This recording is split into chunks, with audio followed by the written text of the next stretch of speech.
Highly welcome to the 2024 local edition of the Hackathon competition at KTU. This is a competition that comprises of a 36-hour marathon in working out some product development to help solve problems of the society. The next group to do their presentation are by name We Code Change. As I said earlier, the 2024 National Hackathon. There are a lot of coders, but as far as We Code Change are concerned, they are in to make a difference. Shall we welcome We Code Change?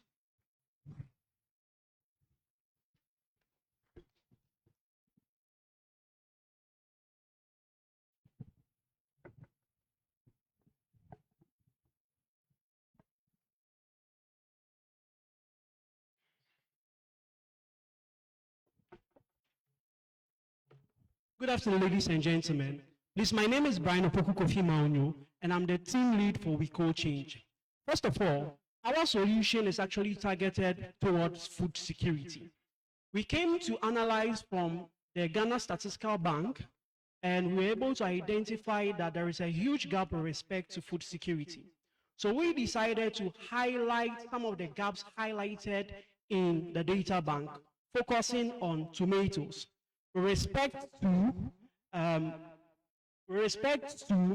our current population and our production levels. So we were able to highlight certain graphs that highlight the total production level and the trade data. So from our system, we're able to develop a graph that highlights Ghana's domestic production in tons with respect to tomatoes. We're able to highlight importation in metric tons, and we're able to highlight expectation in metric tons, and also demands in metric tons. So from this data, we're able to identify that there is a huge gap with respect to our production capacity with respect to tomatoes, and our production capacity with respect to tomatoes, and our consumption with respect to the population. And we're able to also highlight a gap that even with the tomatoes that we import to Ghana, the tomatoes cannot be able to bridge the gap with respect to production. To continue, we also had a bar chart that highlights the same insights that I've explained. Other insights that can be captured from our data is the export value versus the import value. To continue with, we also highlighted other important variables from the Ghana Statistical Bank, such as production in metric tons versus irrigated area. So we're able to highlight data that captured irrigated areas with respect to agriculture. And we found out that there was a huge gap with respect to irrigated areas in our production level, thereby affecting the production capacity of tomatoes. To continue, we're able to also do a prediction with respect to rainfall and our total production in metric tons. And we're able to highlight that for the past 5 years, there has been a constant, in our scatter plots, we're able to identify that there's been a constant trend for a couple of years. But in 2024, we're able to identify an outlier, stating that due to the production, due to rainfall, there's going to be a huge reduction with respect to our production or what we consume. That shows that we can be able to develop solutions for policymakers, for investors to be able to know that there is a potential in investing in agriculture with respect to tomatoes. To continue, we have another button that has to do with trends and projections. First of all, we have historical trends, and we can be able to identify our production capacity from 2010 to 2015. Then we also made future projections if there is a constant flow with respect to the variables that have been highlighted. So we were able to identify that if Ghana continues to produce with respect to tomatoes in the same capacity, there is going to be a huge gap with respect to what we need to survive with respect to tomatoes.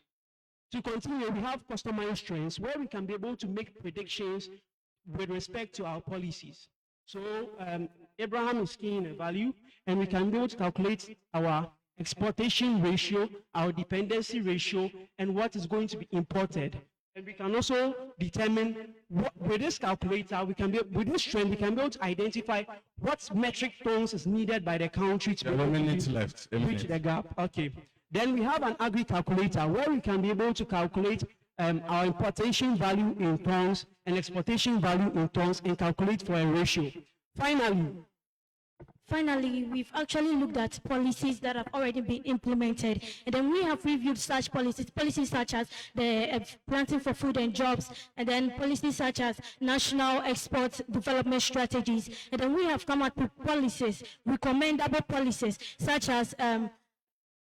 as government intervention, improved irrigation systems, and establishing modernized storage facilities as well. Thank you. So, judges, it's now your turn.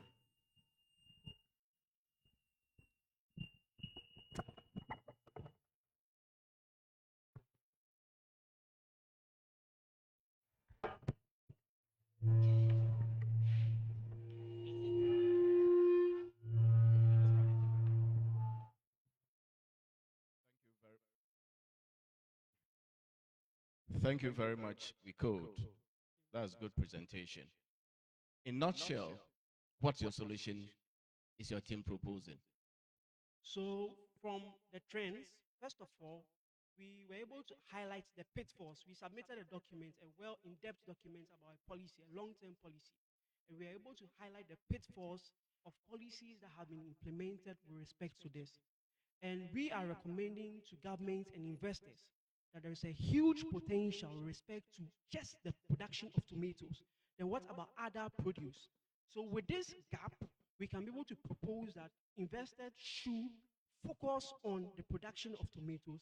First of all, solve the problem. Second of all, make profits. Aside that, per the technology being used, we recommend that government invest more in farmers for them to be able to combat certain other factors that affect the production of tomatoes.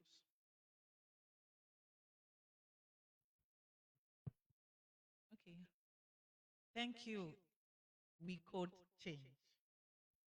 Data that you use was sourced from where? Ghana Statistical Bank, we took data from FAO.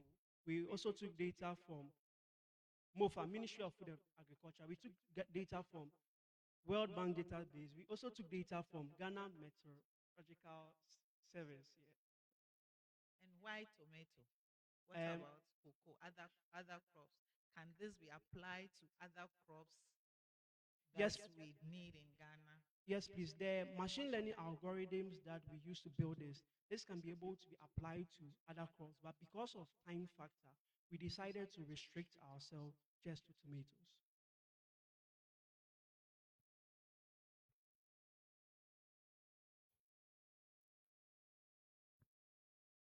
Yeah, that's a very wonderful presentation.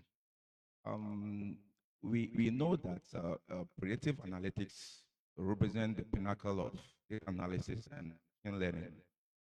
You made mention of several gaps with respect to consumption and production capacity. But many times when we talk about gaps, we need some benchmark. Can you give us a benchmark? That's my first question. Then secondly, you talk about prediction. You talk about using machine learning algorithm. We have several machine learning algorithms. We have supervised and then the unsupervised. Can you be more precise? What type of machine learning algorithm did you use?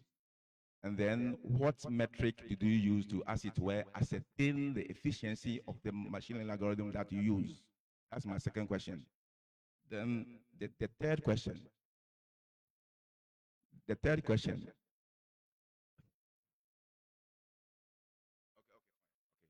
Okay. You can answer. Okay. Okay, so with your first question, to be able to highlight the gap, we actually need an actual figure from the Ghana Stats Bank, which can be keyed in our calculator.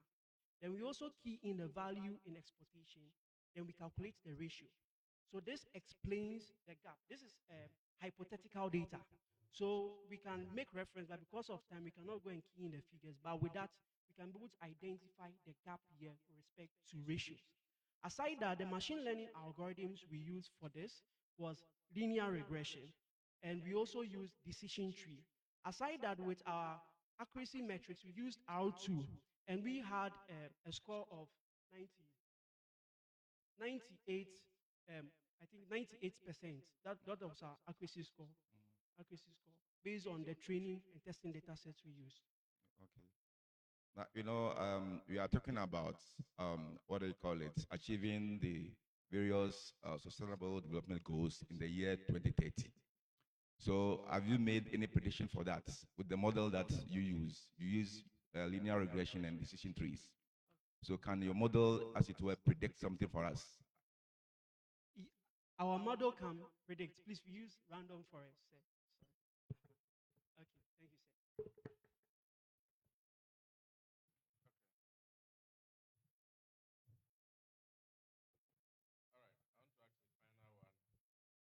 One of your, I don't know if you can scroll down. You're comparing irrigated areas to crop yield or something. Which unit were the irrigated areas measured? Please, in Why are you comparing it? hectares, Why are you comparing it to metric tons. metric tons? You're comparing hectares to metric tons. What are you achieving from that comparison? Okay, so what we wanted to achieve, or what we were targeting and achieving, is that we actually wanted to highlight um, the application of irrigation systems to um, um, production. Please explain this particular chart. Okay, so this particular chart shows that um, with an irrigated in 2019, with an irrigated area of 31,000, the production levels in 2019 was 450,000 tons of tomatoes, which shows that if there had been an increase with respect to hectares, there can be a sheer potential of the increase in the number of metric tons of tomatoes produced. But that is not displayed in the chart. The potential. How are you measuring that? Are you anticipating that once irrigated areas increase, we are going to have an increase in production? Okay, we have other variables that contribute to that. So this is also a tidbit that can highlight a possible challenge with respect to agriculture. Please, the last one from.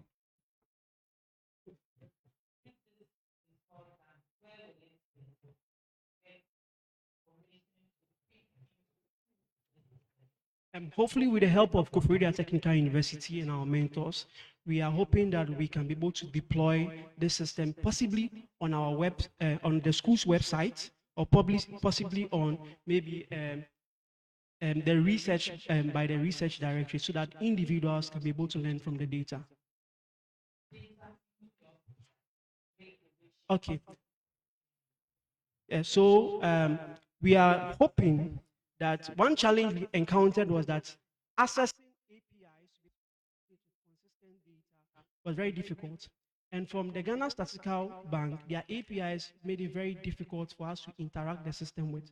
But we are hoping that going forward, we can be able to have access to APIs that can be able to make post requests to be able to take data and continually update the graphs and the data.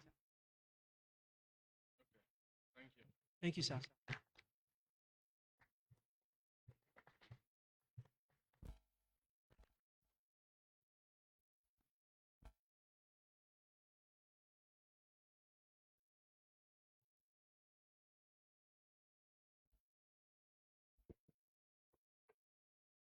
I believe their product is come with a blessing. For me, they worked on a product that can boost our tomato production. And you and I know that lycopene is one of the key products we get out of tomatoes that can help check prostate cancer, which is on ascendancy. So we could, indeed, you have brought about a change, and we are grateful. Thank you very much. The next competitor to do their presentation, they come by name Hack Harmony. Without much ado, shall we invite Hack Harmony to do their presentation? Okay. Sorry. So shall we invite Algorithm Avengers to come and do their presentation?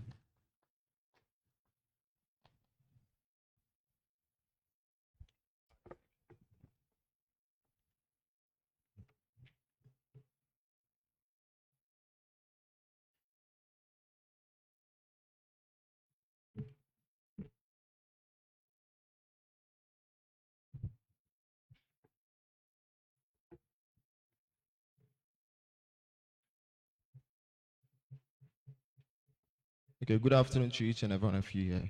My name is Salif Malik, the team lead for Algorithm Avengers. And then we are working on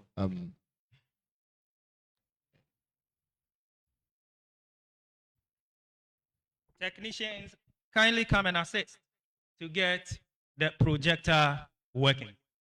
Thank you.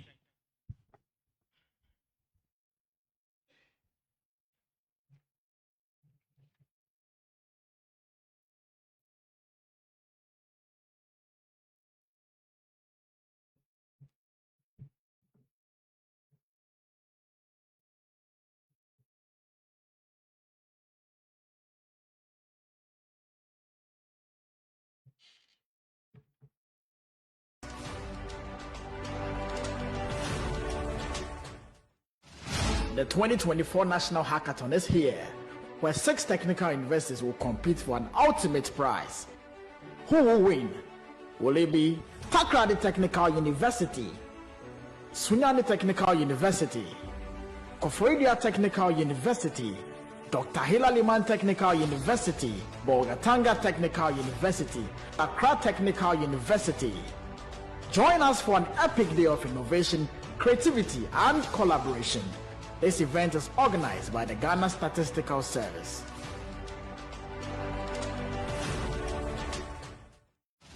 The 2024 National Hackathon is here, where 6 technical universities will compete for an ultimate prize. Who will win? Will it be Koforidua Technical University, Sunyani Technical University, Koforidua Technical University, Dr. Hilaliman Technical University, Bolgatanga Technical University, Accra Technical University? Join us for an epic day of innovation, creativity, and collaboration. This event is organized by the Ghana Statistical Service.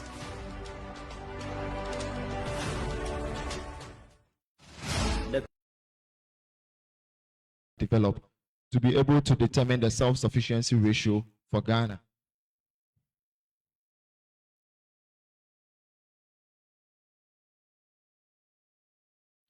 So looking at the data that we have here, we have a dashboard. The This one 2024 shows National Hackathon the is total here, population in where 6 agriculture in Ghana. And then we have the population for Ghana as at 2017 using the Ghana Stat Bank. And then that is the SSR, which is the self-sufficiency ratio for Ghana as at 2017 due to the data available in the Stat Bank. Now this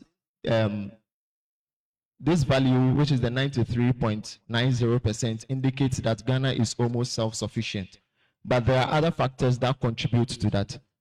It could be seen that the self-sufficiency ratio for Ghana is 93.90%.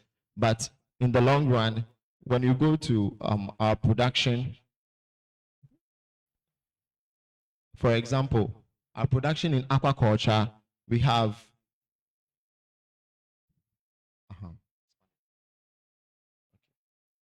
so the quantity produced in aquaculture is around 80,134,477 according to the Ghana State Bank. And then the quantity sold is 7 million and 7 million 800 7 million and 8 or 7 million, yeah, it's 7 million. Let me say approximately 7 million. And then the losses that we have is 11 million. The production quantity actually contributes largely to determining the country's SSR.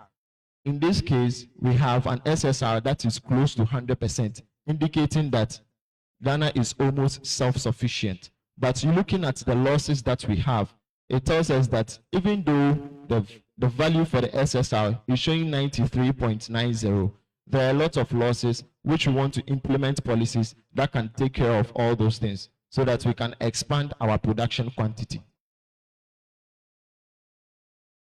And then we were able to use our model to predict the SSR for various crops by 2030, according to the Ghana Stats Bank.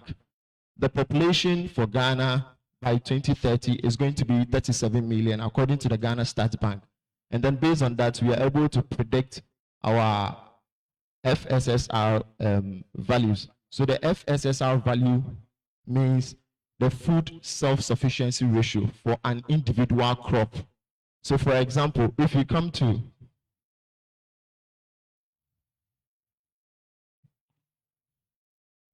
this dashboard, it shows that cocoa has a self-sufficiency ratio of 674.74%. That means we produce a large amount of cocoa in the country, and therefore it can influence our export. So we can consider cocoa as an export commodity.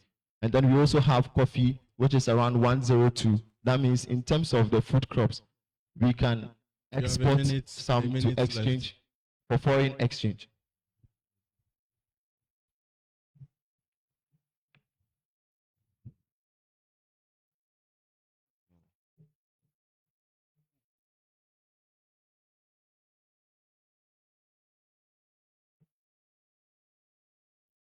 So this is a chart that is displaying some of our import quantity. For example, with rice, we have an import of 1,367. All these are in metric tons. And that is what we use to also determine the FSSR of a country, dependent on the model that we have developed so far. Thank you. Your time is up. Thank you.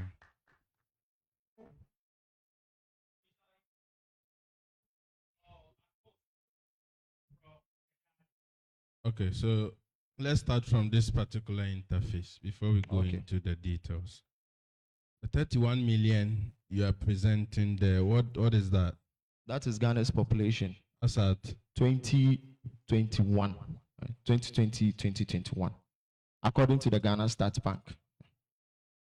Okay, so I heard you say 2017. That's why I'm sorry. I brought you back here. The 58 million, is it in Ghana cedis, dollars, metric No, it's tons? In metric tons.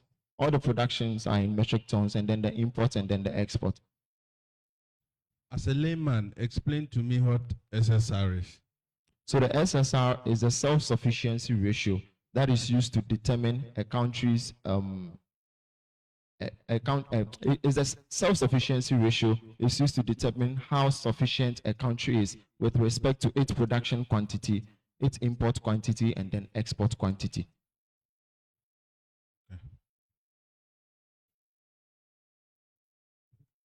Yeah, algorithm team, that's a very wonderful presentation.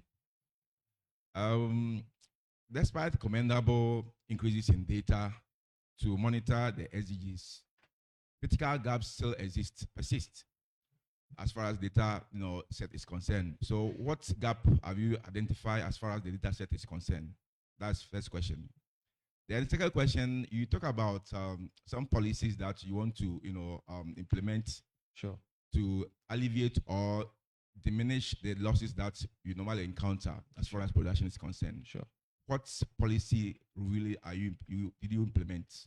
Thank you. Thank you very much. So with the gap, we realize that when you go to the Ghana Stats Bank, they don't have data on import quantity and then export quantity with respect to the agricultural sector. So that is the gap that we identified. And then we complemented that with the data from Food and Agricultural Organization. And then with the policies, we are looking at some of the products that are largely produced in Ghana, but at the same time, we import them, which is going to have an effect on our economy. For example, when you look at rice,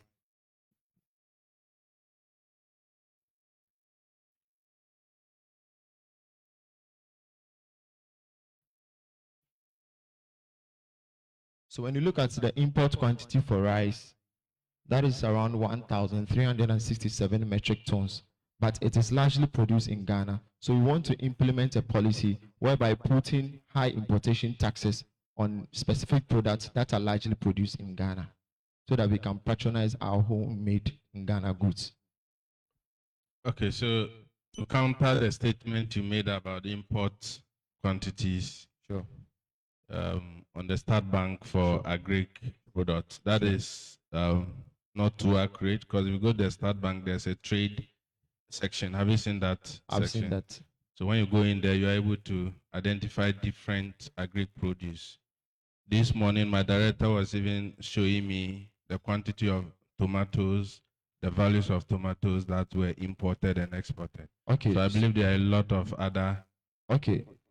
Okay, so when you come to production, because to get the self-sufficiency ratio, you need a production quantity, import quantity, and then export quantity. According to the Ghana Stats Bank, they only have data on production quantity. They don't have on import quantity and then export quantity. The ones they have at the trade index is the prices with respect to. I have checked them. We've gone through the data. So we have the values, and then we have the amounts imported. So for example, whether the amount is in metric tons, they are all in the import and export sections. We can rectify that. Maybe as you develop your product further, we will want to look at that part. Thank you. Okay, sure.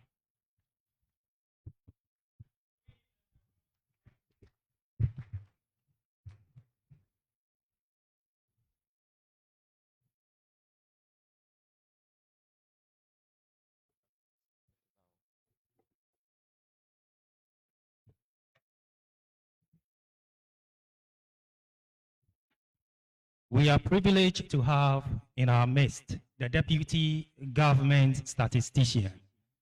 Madam, in due time, we shall officially introduce you.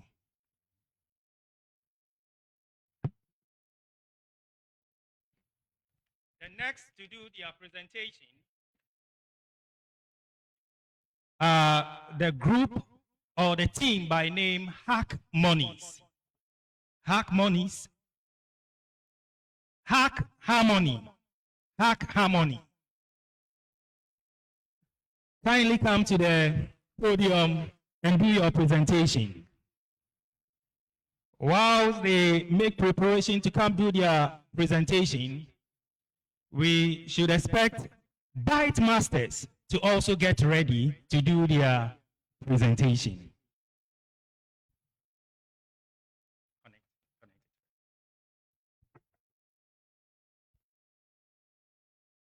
Good afternoon, everyone. Okay, so my name is Simon Kojodogbe. I am a group member, and then we are from Hack Harmony. So today we are here to, talk about a product we built based on we are focused on solving a problem for a multi-dimensional poverty. So we've designed a product to actually find possible solutions to eradicate poverty, and this leads to sustainable development goals 1, which is no poverty. So we are putting in certain factors to help in decision making, policy makers to be able to give out possible solutions to eradicate poverty. So then,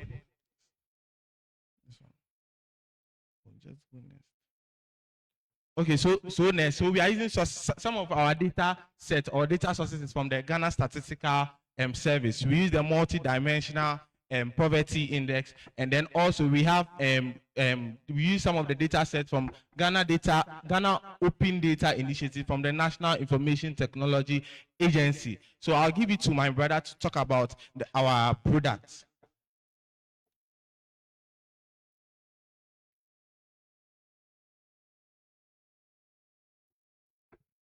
Good morning. Okay. All right. Please, my name is Sawe Amano Ernest, and we are the Hack Harmony. So, we are presenting on multidimensional poverty. And when we talk about poverty, it's not only about money, but also access to the basic needs that everyone needs to be comfortable in this life. All right. So, our team decided to do a dashboard to highlight the areas. We limited it to only Eastern region. So we are highlighting the areas in Eastern region where these people can't get access to the basic needs they need to survive or have a comfortable life. So if you look here,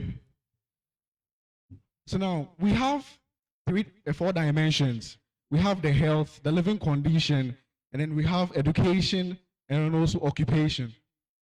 So now this is the poverty metrics. So now when you look here, this for Koforidua Farm Plains shows that the incidence of poverty here is really high. The incidence of poverty here is really high for Koforidua Farm Plains. And then the factor or what causes it is their health. They don't get access to more health people in more health places in Koforidua Farm Plains. When you look at Achiasi too, the incidence of poverty here is really high and is factored by employment. It's factored by employment here. So with this dashboard, we are able to give you or the areas or show you where and which places the people can't get access to these basic needs. So for policymakers to be able to help these people, for each and every one, or for the goal being that everybody has equal access to these basic needs to have a comfortable life. And over here also talks about, over here, this is the distribution of the factors contributing to multidimensional poverty. As I made mention, the health, the occupation, living conditions and all. All right. Thank you. So here, when you look at here, in Eastern region, occupation is most here. In Eastern region, people don't get employed here very well. So people struggle to get employment, job opportunities here for Eastern region. You have a minute to wrap up. Thank you. So these are the insights, or this is the dashboard to actually help show the places where they lack or they can't get access to these basic needs, for policymakers to be able to attend to these places, for Eastern region, everybody to have an equal right to gain basic needs to have a comfortable life. Thank you.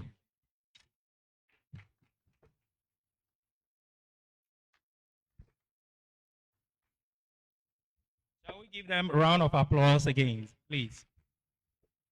We shall invite one or two questions from our able judges.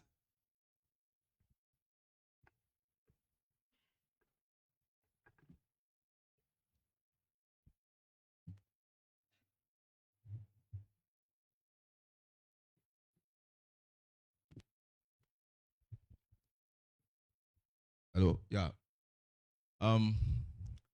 Yeah, that's quite a wonderful presentation, but I'm a bit confused as regards the dashboard. You said that you want to use the dashboard to solve the what they call the problem, that's the poverty.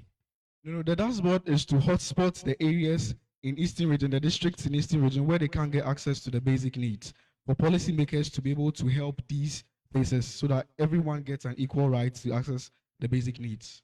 But don't you think that your sample size is too restricted? Why is that you don't do it for the entire Ghana? Because you are talking about multi-dimensional, right? So can you give me an explanation to that? Okay, so we decided to start with Eastern region, and then when it becomes a success, we send it national for everyone. Okay, so my last question. So what policy can you, propound, or what model can you propound to, as it were, alleviate the poverty rate? Because now, by my checks, in the year 2020, poverty will still be outstanding. About, let's say, 510 million people will be in what? Abject poverty. So what's recommendation, are you bringing on board to, as it were, something, a bit positive? Okay, so thank you. So looking at the distribution of the factors here, it was employment that was more here. So that means in Eastern region, people don't get employed. So the policies we can put in place is to help create jobs, teach people skills, and then help them to actually get jobs to actually help get access to employment. Yes, and I think KTU has even started that. I seen they are trying to teach a skill. I've forgotten the name of the skill, but it was up to 4th October. So I think these things, helping these things in Eastern region will help everybody get an equal access to basic needs in Ghana. What do you mean by people in Eastern region are not getting employed? Can you clarify that? And where are you getting that information from? Okay, so from the data from the data from the Stats Bank, when we did our analysis and everything, this is the average employment in the districts all in Koforidua, in Eastern region, sorry, in Eastern region. So per the pie chart, it has a bigger pie chart that is 61.61%, indicating that in Eastern region, employment is the factor, or is the major factor contributing to the multidimensional poverty in Eastern region. No. So if you look at what you have presented, it shows the population that is employed in Eastern region. No, not the population employed. Please put the cursor on the chart. Let's see. So what is that number? The 1.121 million. What is that? Okay, yes, 1,123.80. What is that? Okay, so that number is the average for the employment column, the data. Okay, we may have to look at your analysis again. Yes, sir. So on the issue of employment and unemployment, there are processes that goes through for us to have the classifications, whether persons are employed or they are unemployed, right? Yes, if you look at the Stat Bank data, we have unemployment rate for Eastern region and for all districts within Eastern region. So if you want to do an analysis on MPI and the contribution of employment dimension to MPI, you may make reference to these numbers on the Stat Bank. Okay. But it is not factually accurate to say that people in Eastern region are not getting employed, for which reason their MPIs are not. That is not factually accurate. So let's look at the employment numbers. All right, sir. I'll take a look at it. Thank you, sir. All right.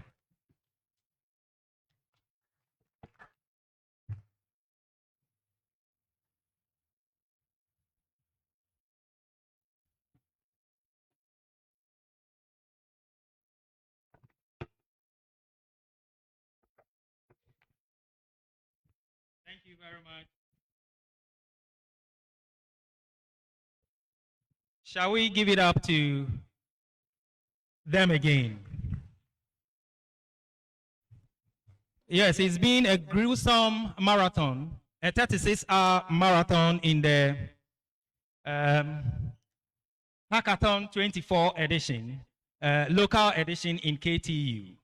We are now going to give opportunity to bite masters to come and take a bite as far as their presentation is concerned.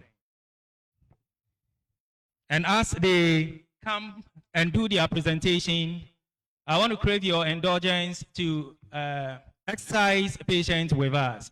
Pretty soon, we shall commence the closing ceremony where dignitaries invited from all walks of life are expected to come to Abba Bentel for the program. Thank you.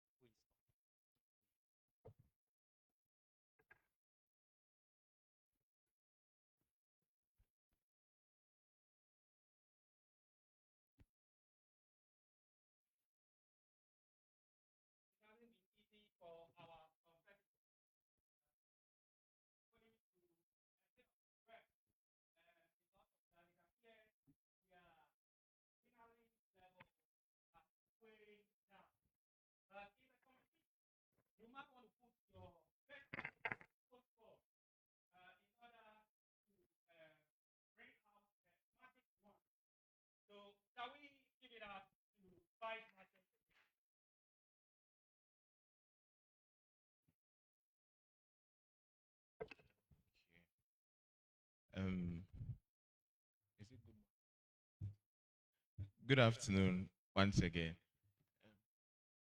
We are Byte Masters and we are here to present something on AI-driven agricultural models. In the meantime, my colleague here is trying to start our server. We are going to do a mock-up demonstration as opposed to a PowerPoint demonstration of what we have subsequently. So our model is such that I want to go straight to the point. We are tackling Sustainable Development Goal 2, no hunger. And in order to do that, we identified that there are certain diseases affecting crops in farming areas within the country. And those diseases affecting those crops have an effect on crop yield and the production of food substances or food products within those regions. And in order to combat that, we came up with an AI model that allows farmers to be able to detect which disease is affecting that crop. Now, we've added a feature, or we are in the process of adding a feature that takes the geolocation of the farmers, so that with the location and then the data on the diseases within that location, we can formulate a model that shows us what types of diseases are predominant in which areas in the country. That way, the distribution of what's the name of it? Herbicides. Is it herbicides? Insecticides. Pardon me, I'm mixing up the words, but the chemicals we use to combat diseases. So that way, the distribution of those chemicals can be more targeted, more streamlined, so that we don't have to be mixing up the products along the way. So that's the first part of our model. The second part of our model is a query system, an AI query system that allows users anywhere, regardless of who they are, to access agricultural data simply by putting in a search query and then having their result. So this is how we have decided to tackle SDG 2. There is a simple demonstration. This is more like a prototype. So with our system, the farmers just upload their photos, the photo which, I don't know if the view is clear, but they upload their photos and then they process it. It goes into the database and then the database does the classification. We have some few tweaks to add. But we'll be sure to finish by close of the day. Thank you very much.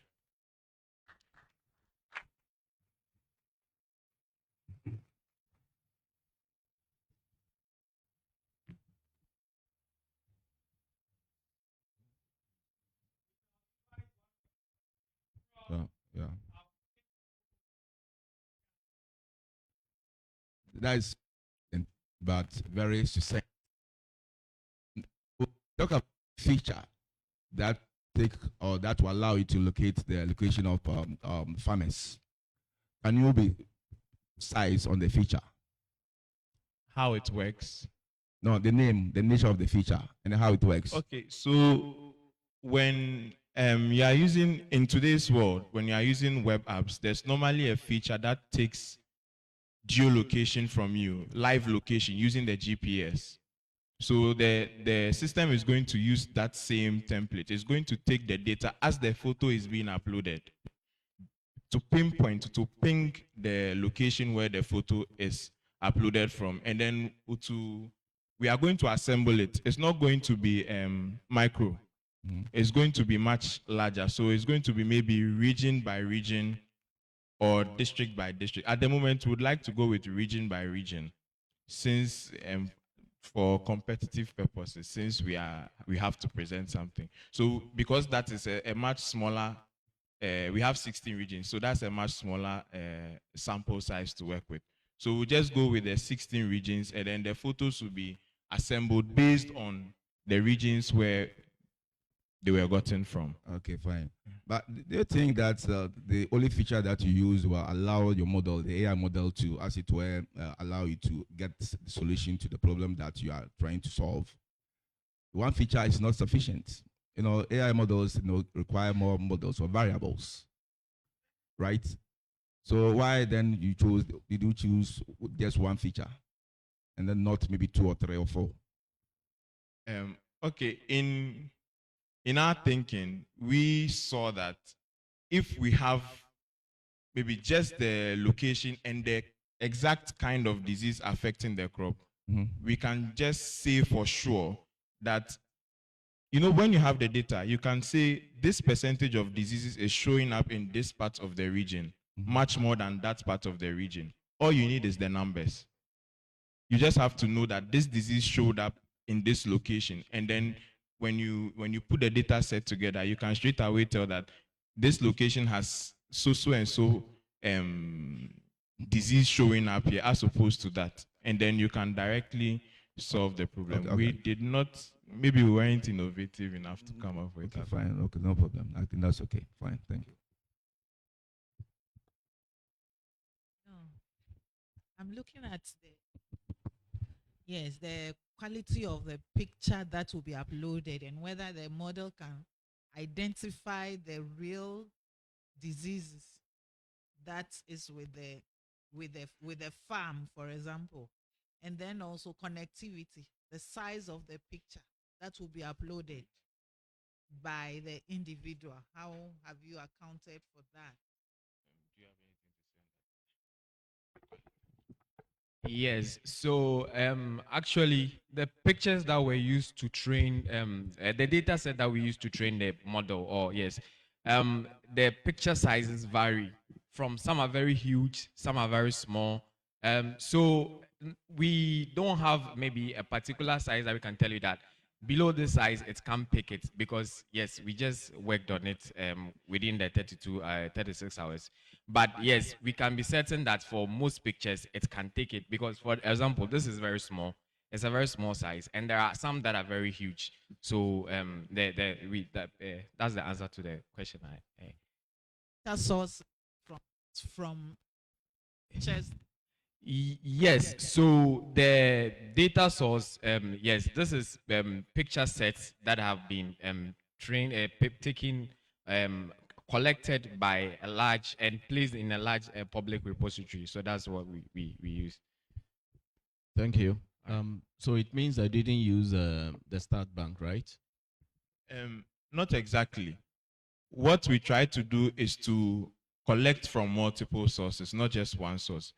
The model is in 2 phases. This phase has less from the start bank, but the other phase has more, because that one is solely queries and results.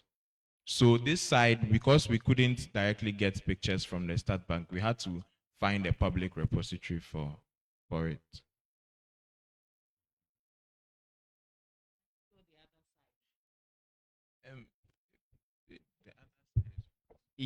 Yes.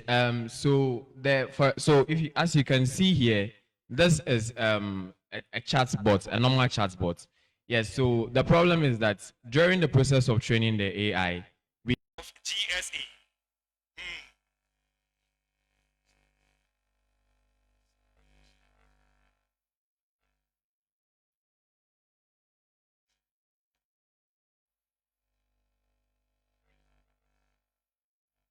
So let's kindly keep our fingers crossed. Pretty soon, the results will be out.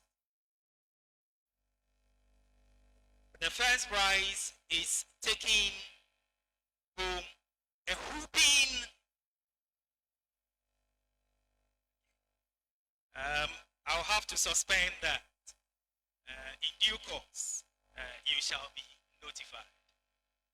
Without much ado, we will swing straight into the main program, the closing ceremony program. We shall invite our brother, one and the finest in KTU, David Koda, our MC for the program. to come to the podium. Shall we give it up for him?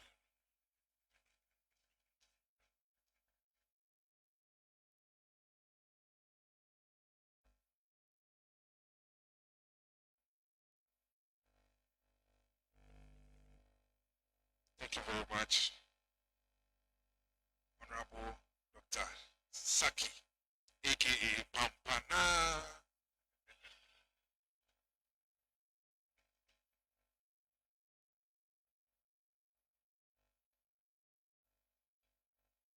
Good afternoon, ladies and gentlemen. Hello.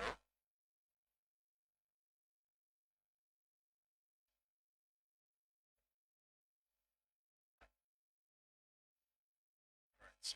Good afternoon, ladies and gentlemen.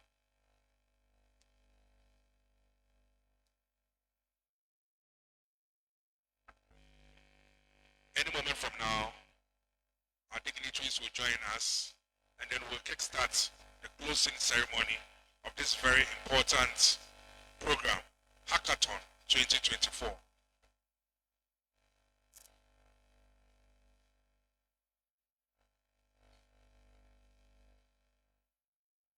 On behalf of the Vice Chancellor of Koforidua Technical University, I would like to welcome you all to Koforidua Technical University.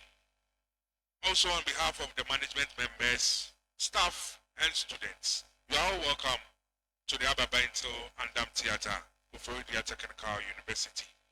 Special welcome to media men also amongst our midst, right here.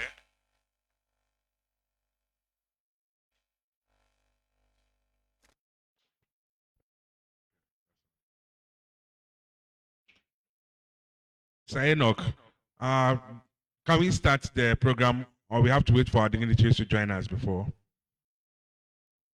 we can start? All right. Since I've been given the green light, let me invite Mr. Samuel Osei Sapon, if you are here. Kindly come and say a prayer for us so we can start. Oh, please. When I invite anybody here, that's right. I like the fire. So please bow down our heads for a word of prayer. Our Lord and Master Jesus, we thank you this afternoon for the gift of life. We are grateful unto you, O God, for bringing us together as a family.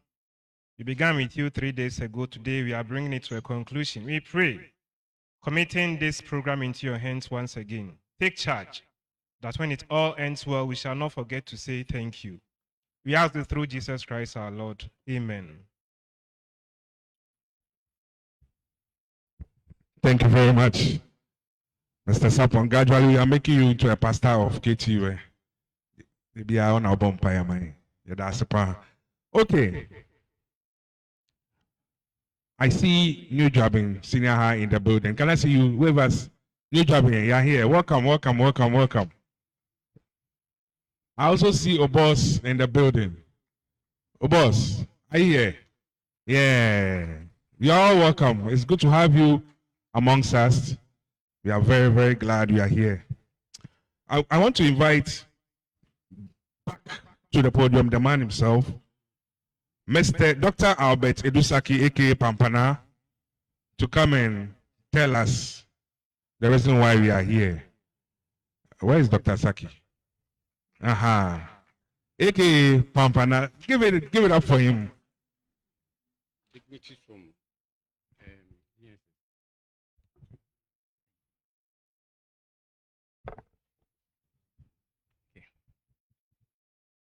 Distinguished guests from academia and industry, mentors, participants, and all esteemed attendees, welcome to the closing ceremony of the 2024 Local Campus Hackathon at Koforidua Technical University. We have gathered here today to celebrate innovation, collaboration, and the remarkable potential that exists within our young minds. This hackathon has been more than just a competition. It has been a platform for empowering students to think critically, work collaboratively, and develop innovative solutions to real-world challenges. In an era where data drives decisions and technology transforms industries, it is vital to bridge the gap between academic knowledge and practical, impactful applications. This event embodies that bridge. Today, we recognize the incredible journey these teams, algorithm avengers, we code change, hack harmony, data sphere, and byte masters have embarked on. Over the past few days, they have demonstrated their skills in data analysis, coding, and problem solving, guided by the support and expertise of their mentors, Dr. Boachi Ajiman, Dr. Patricia Gan, Dr. Benjamin Kofi, and Mr. Mustafa Adamu Mohammed. I must say, Mr. Mustafa Adamu Mohammed just defended his PhD thesis, and he is anxiously waiting to receive his doctoral PhD.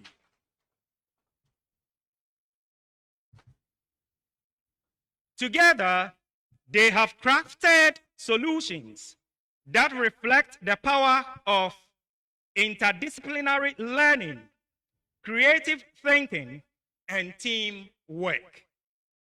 This gathering also underscores the vital connection between education and industry. As we witness the final presentations today, we will see firsthand how the next generation is poised to contribute meaningful to our fields from academia to industry. It is through gatherings like this that we nurture talents, foster innovation, and build paths for future leaders who will drive progress across sectors. So, we are here not just to celebrate the end of a competition, but to witness the beginning of a new possibilities, to honor creativity, and to strengthen the bonds between academia and industry. Thank you all for being part of this journey. Let us now prepare to witness the culmination of hard work and the dawn of future innovation. Pampana, thank you.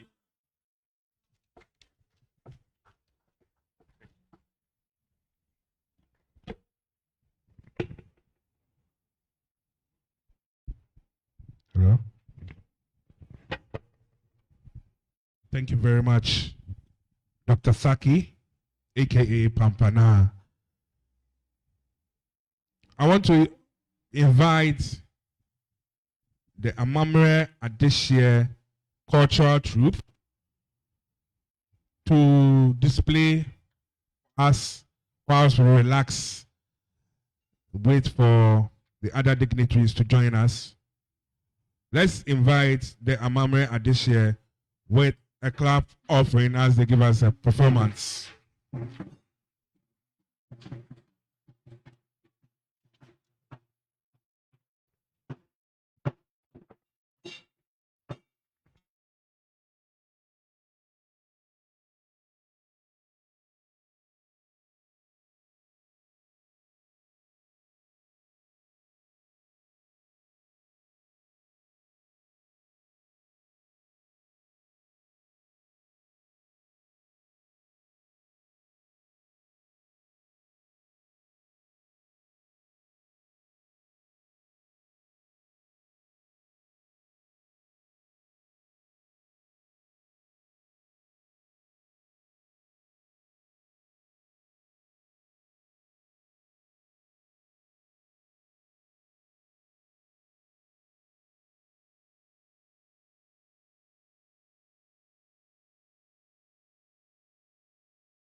Hello?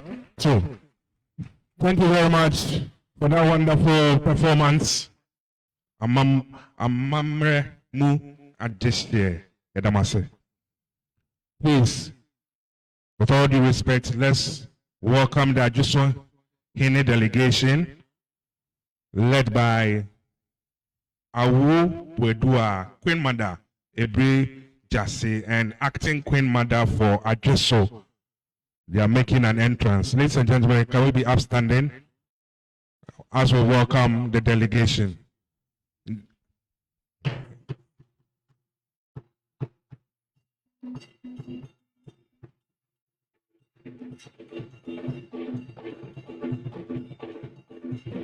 That's right. That's right. That's right.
All right, thank you very much.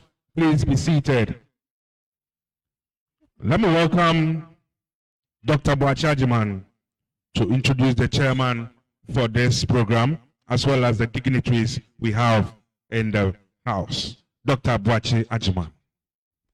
Please, I've said anytime I introduce somebody, let's give the person a round of applause. Thank you very much. Thank you very much, Mr. Moderator, for this opportunity. So on this very important occasion of the climax of the Hackathon 2024 edition, the KTU Campus edition, we are privileged to be graced by very important personalities, and I want to introduce them in no particular order. So we have here the university librarian in the person of Professor Edward. Prof.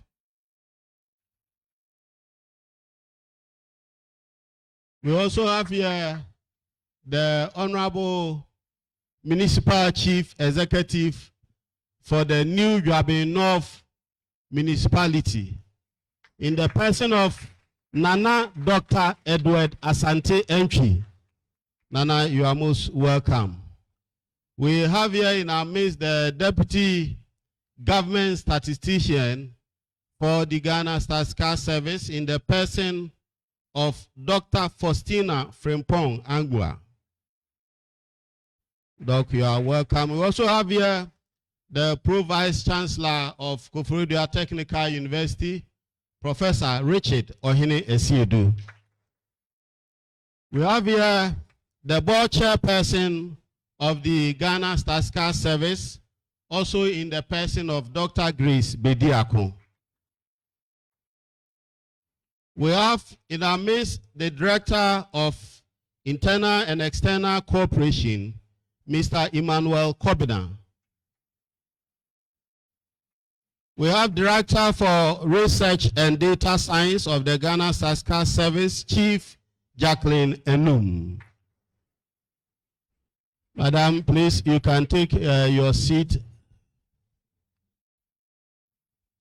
We have the Head of Procurement for the Ghana Statistical Service, Mr. Mabuk Fuseini.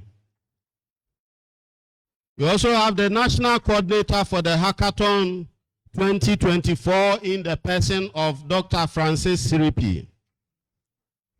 We have the Head of Internal Audit for the Ghana Statistical Service, also in the person of Mr. Asante Asare Ansa.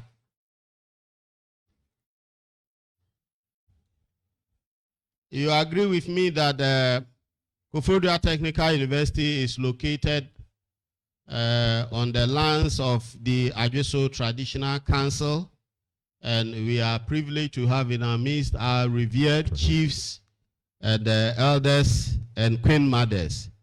We have the representative of the Adweso chief here in the person of Nana Awo Bwediwa, who is the queen mother for Ebri Jase. Shall we welcome Nana? We also have the Gwantuahine of the Adweso Traditional Council, Nana Ohene Aye.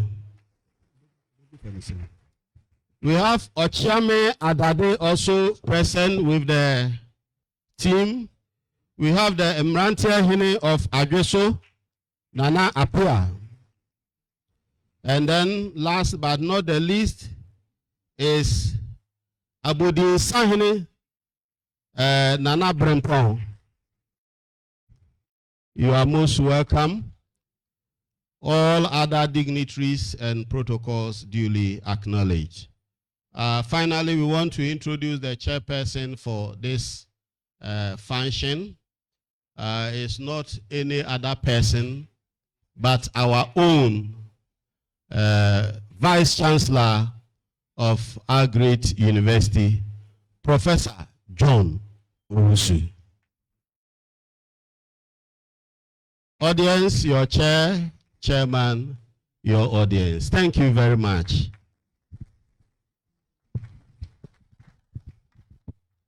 Thank you very much.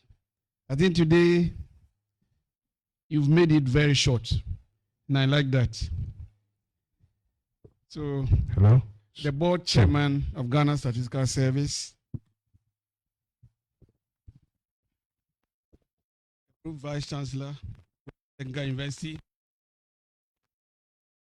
the Municipal Chief Executive of New Jabinov, the Deputy Government Statistician, Directors, Nana Hima representing Nana Abjisuhine, the University Librarian, competitors, my dear students, gentlemen, all protocols observed.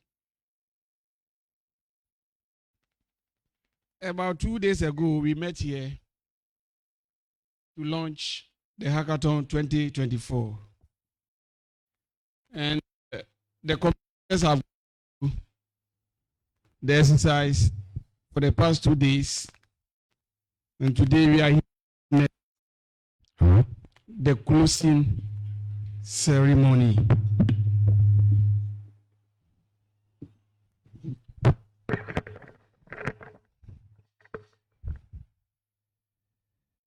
So this is a very, very important program that we all went through. And I must commend the organizers for such a very important program, the facilitators, the moderators, and all those who helped to make this program a success. We are here to know the 3 teams which will be selected amongst the 5 teams. In fact, all the teams have worked very hard, but no matter the situation, at the end of the day, 3 of the teams will be selected among the 5. The fact that they've all been able to go through the program successfully gives me the joy, because this is an exercise that has exposed them so much. The exposure alone, to me, is very, very important. So if you come third or fifth, to me, you are still a winner. And so I want to urge the competitors that the results that will come out very soon, they should accept them in good faith. As a result of this program, at least they've had a platform to, exhibit their skills. Whatever they have learned, they've been able to put it into practice. And this is something that has actually helped to equip them for the future. So, on behalf of the management of Koforidua Technical University, I want to thank the organizers for this program. And it is my wish that those who emerge winners will continue with their preparations such that when they go for the national competition, they will come out winners for Koforidua Technical University. The last time we met here, I challenged them that when they go for the national competition, they must bring the trophy. And the challenge is still there. I still challenge whoever wins that please work so hard so that at the end of the day, you come out with the highest prize. I thank you very much for your attention. May the good Lord continue to bless all of us. On the basis of this, I asked to be the chairman of this program. Thank you very much.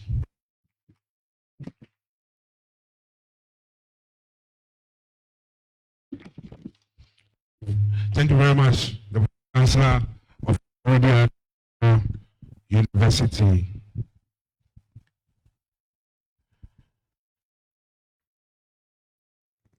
The winners, you have a job to do because Vice Chancellor is still insisting that you have to bring the trophy. So the ball is in your court.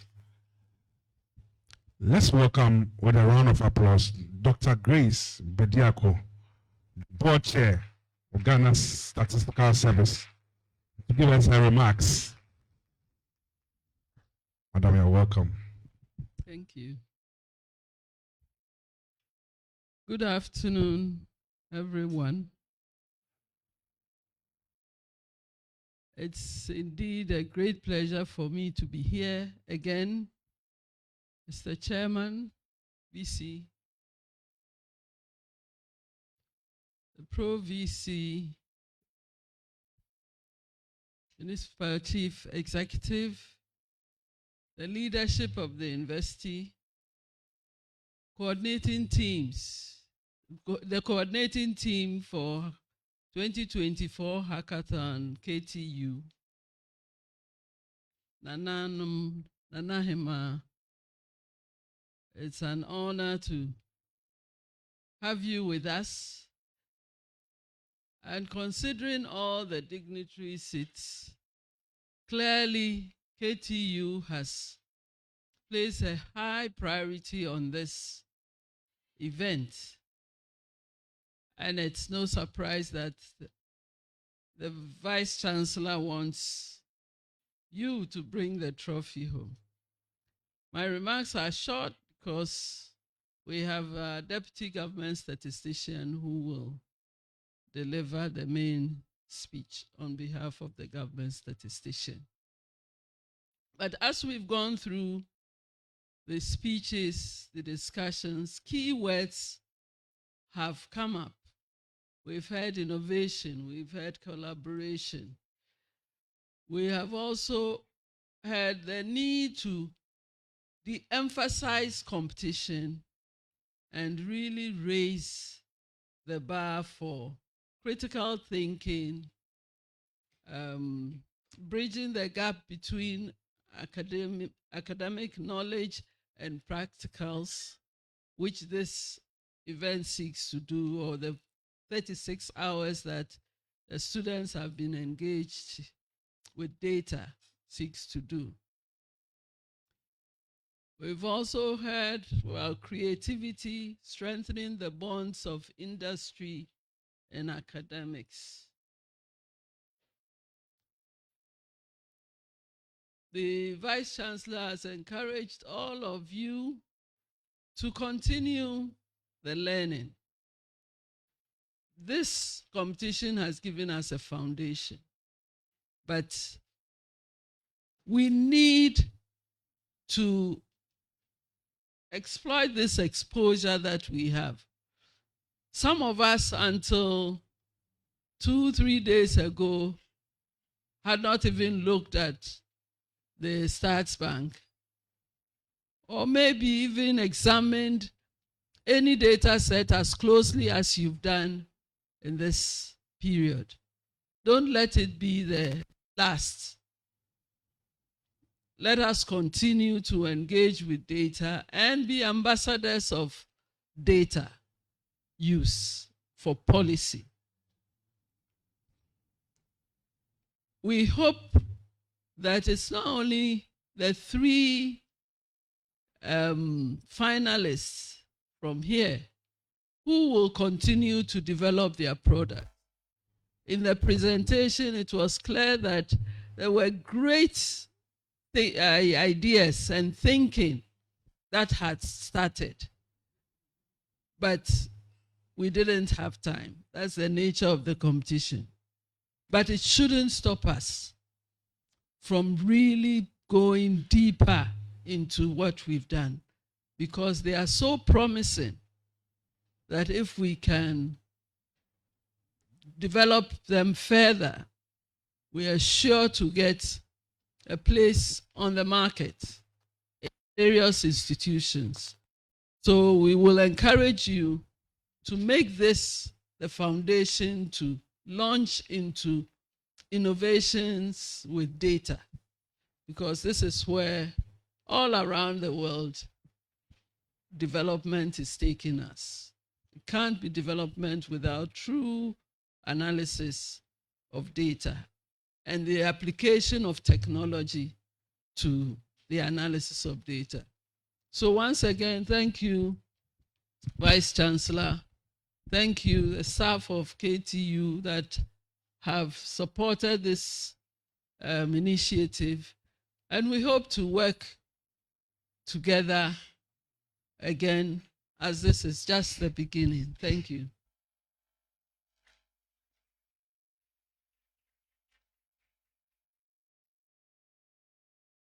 Thank you very much, madam.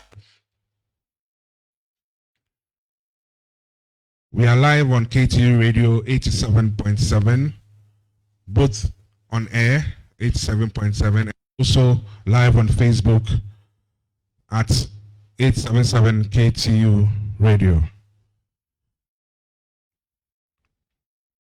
I want to invite the Deputy Government Statistician, Dr. Faustina Frimpong Ingwa, to come and give us the keynote speech. Let's, as Madam comes.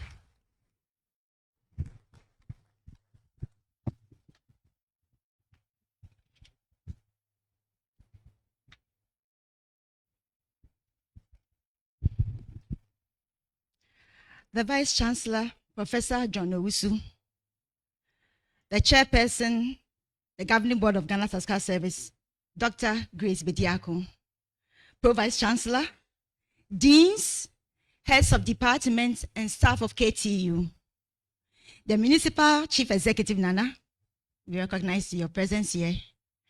Nananom and Nana Hema, we recognize your presence here. The Regional Statistician of Ghana Statistical Service, management and staff of Ghana Statistical Service, colleagues from academia and research institutions, university students and contestants, our cherished partners from the media, distinguished invited guests, ladies and gentlemen, good afternoon.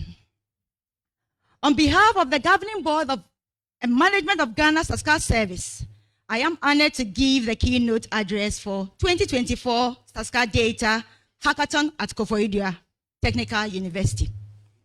It is a great delight to be back home.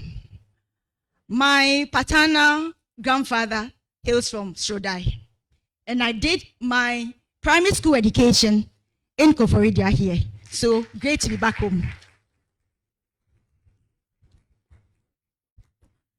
Professor Chair, ladies and gentlemen, the Ghana Statistical Service, as you know, is the national statistical body that is mandated to provide reliable information, quality data, accurate and timely statistical information for the purposes of national development. We have delivered on our mandate without fail, and in recent times, we have expanded our pool of statistical products and modes of engagement with users with the aim of improving the use of data-driven evidence for national policy making, attracting investment, and for business and household decision making. We at GSS have moved away from data producer-centered statistical information to user-centered statistical products. We have shifted from the traditional mode in which we present information the way we think it suits us and not considering those who will benefit from it. One such testament of the development of Statistical is our Statistical online product called the Stats Bank, which was produced or inaugurated in 2022 in partnership with Statistics Denmark, which subsequently led to the maiden organization of the Statistical Data Hackathon competition in 2023. The great success has offered us the opportunity to reflect on how the use and reuse of data can play a critical role in driving policy action for better lives and to re-articulate a set of priorities for the main purpose which needs to be done or without diverse and ever-growing complexities in our nations. This event builds on the commitment made last year with the 5 public universities on harnessing the great minds in our tertiary universities, initiatives in the data. We hope to build on the successes and accelerate for the update of data to inform decision making in every level and at every level in our country. Professor Chair, distinguished ladies and gentlemen, this campus engagement is taking place at a time of considerable change and excellence for the global data community. As efforts is increasingly being made to provide more timely, relevant, official statistics for more effective evidence-based planning and decision-making for socioeconomic development. In such a busy system, we acknowledge that there are other priorities demanding your urgent attention. Yet, Professor Chair, you made time to participate in this important event.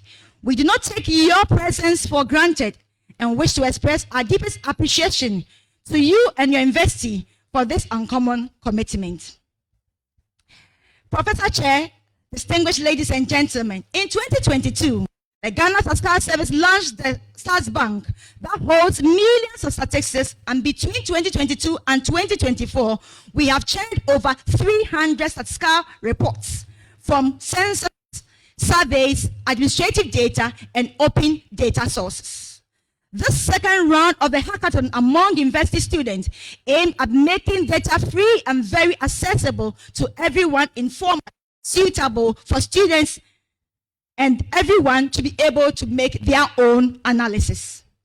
That is more than enough for every student, institutions, MMDAs, planners, decision makers to function effectively by implementing policies and interventions to improve the lives of the ordinary population. This repository allows users to access millions of unique statistics and generate customized tables at the national, regional, and district levels at their own leisure and not being said do not.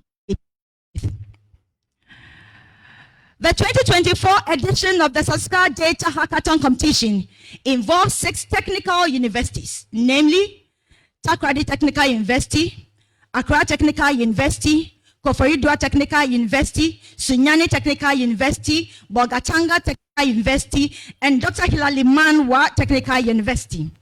It focuses on the application and promotion of innovative technologies, analytical procedures, visualization, easy accessible platform for data-driven evidence using a variety of data sets that are hosted on the Stats Bank.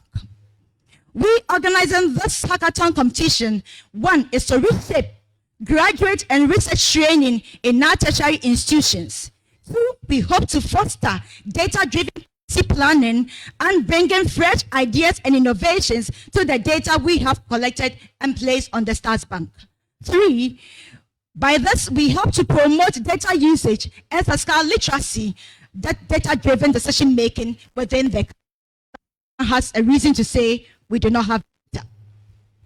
Professor Chair, distinguished ladies and gentlemen, there are enormous benefits to the students and the university at large. Students are given access to the richness of the data to help in their dissertation, term papers, project work, and help address the pertinent concerns of the nation at no cost. Most often than not, students go on to be able to collect data, and it's very expensive. With this Stats Bank, it's now free that you can harness information to be able to help you do with your project. Although this is, thank you. Although this is a competition and will identify winners, it has more benefits to us all. It affords allows the contestants the opportunity to write their own personal resume. Now, we will be able to say that not that you will write on your CVs that I participated, but it offers you the opportunity to really state what you did to be able to help decision make and drive our society forward. All of you contestants, or some of you, the products that you have churned out will be your job. In these recent times, we say that there is no ability to be able to be recruited or to be engaged in the public sector. These products that you have churned out will open the market for you, and you may employ other colleagues and even the general public. And so congratulations for the work done so far.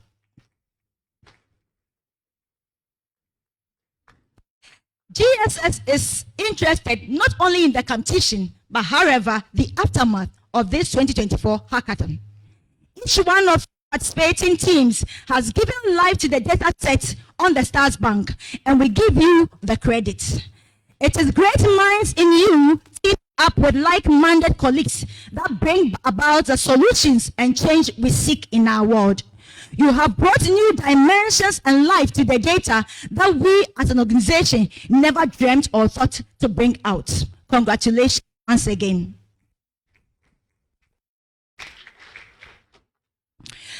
The contestants you end up in together with GSS better engage policy planners, decision makers, and researchers to address specific issues that are of interest to us as a nation.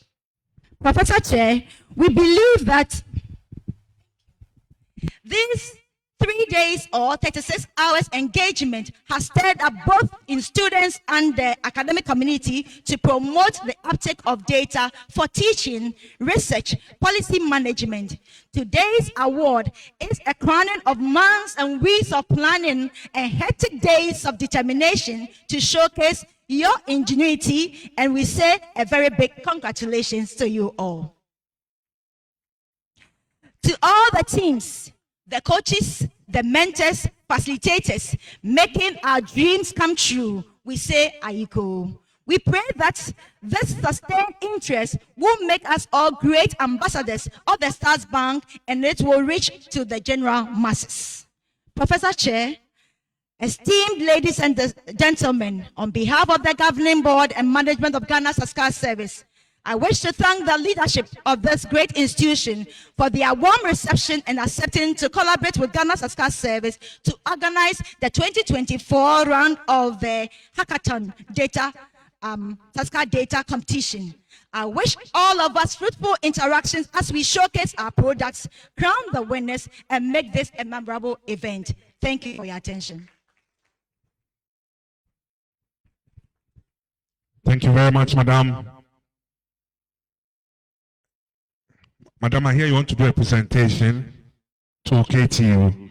All right, so I call on our librarian, Professor Asante, to come and receive the presentation on the behalf of the university. The cameras want to capture you. We have Joy FM, Adum TV, they are all here capturing the whole thing. Not forgetting KTU radio as well.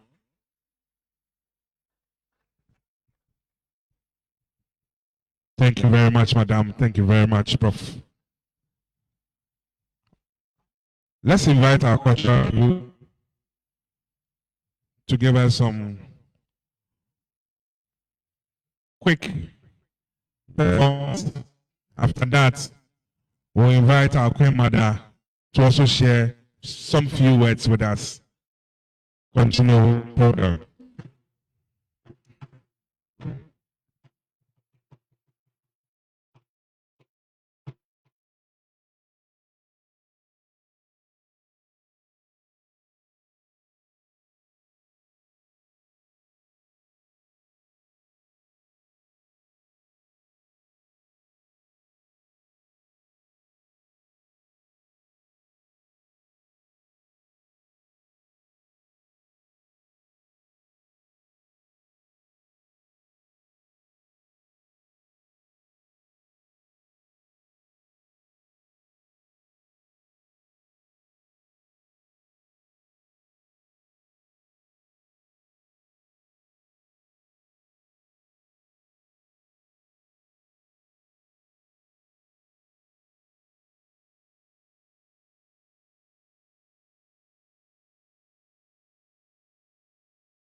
Technical University. Join us for an epic day of innovation, creativity, and collaboration. This event is organized by the Ghana Statistical Service.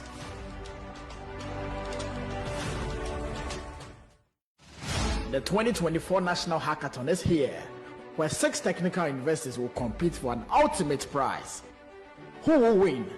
Will it be Koforidua Technical University, Sunyani Technical University, Koforidua Technical University, Dr. Hilaliman Technical University, Bolgatanga Technical University, Accra Technical University? Join us for an epic day of innovation, creativity, and collaboration. This event is organized by the Ghana Statistical Service.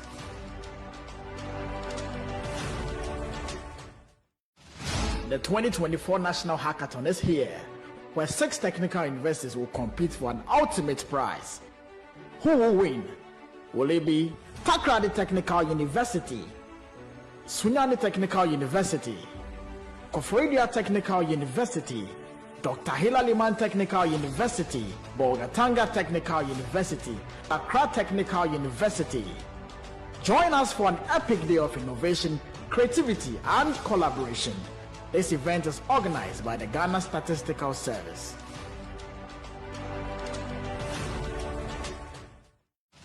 The 2024 National Hackathon is here, where 6 technical universities will compete for an ultimate prize. Who will win? Will it be Koforidua Technical University, Sunyani Technical University, Koforidua Technical University, Dr. Hilaliman Technical University, Bolgatanga Technical University, Accra Technical University? Join us for an epic day of innovation, creativity, and collaboration. This event is organized by the Ghana Statistical Service.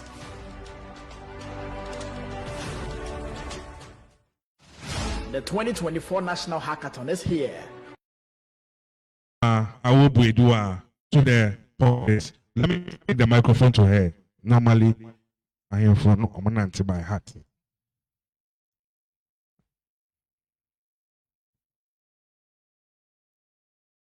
Yo, I wonder if you know where I will start, where it's from, and where it's end. Ujapim tree and its ants are from India.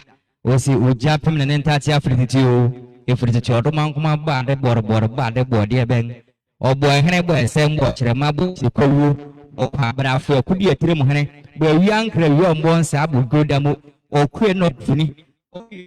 Or Frabonia, when you saw the Abu Bastard faster than any other man obey, and Tisabri or I will do. Or him or found here fetch America Mountains, or proposing Pramia, or Budu Pungum, Champ, Muslim Pansachi. So called Monsieur, when they just so many Kura as a Sura, Wotu, or Sikasaman, or Sakron Casa, no more for the Opiaf. Good afternoon to you all. Mesre Aka, Mikromo Casa Kakra. Yadama say, any akansia Modiaba, a buyer me tieno, na a adisiahu asem.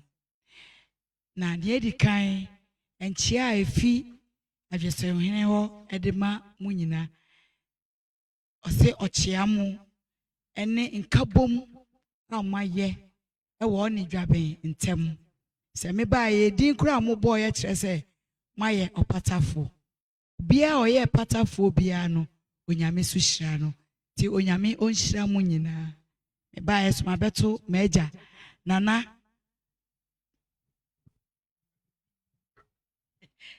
Nana Sante ewa ha. Oye me papa. Me fa efi Koforidua. Nti eye meja ene me na kurom. Yo. Me nchepi no. Ni America ne se nchepi.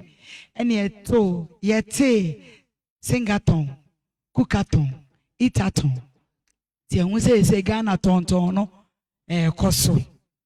Na emum Sukui anya se omo she bufu ton no ma she ntokaton na emum omo kase hackathon yada ma se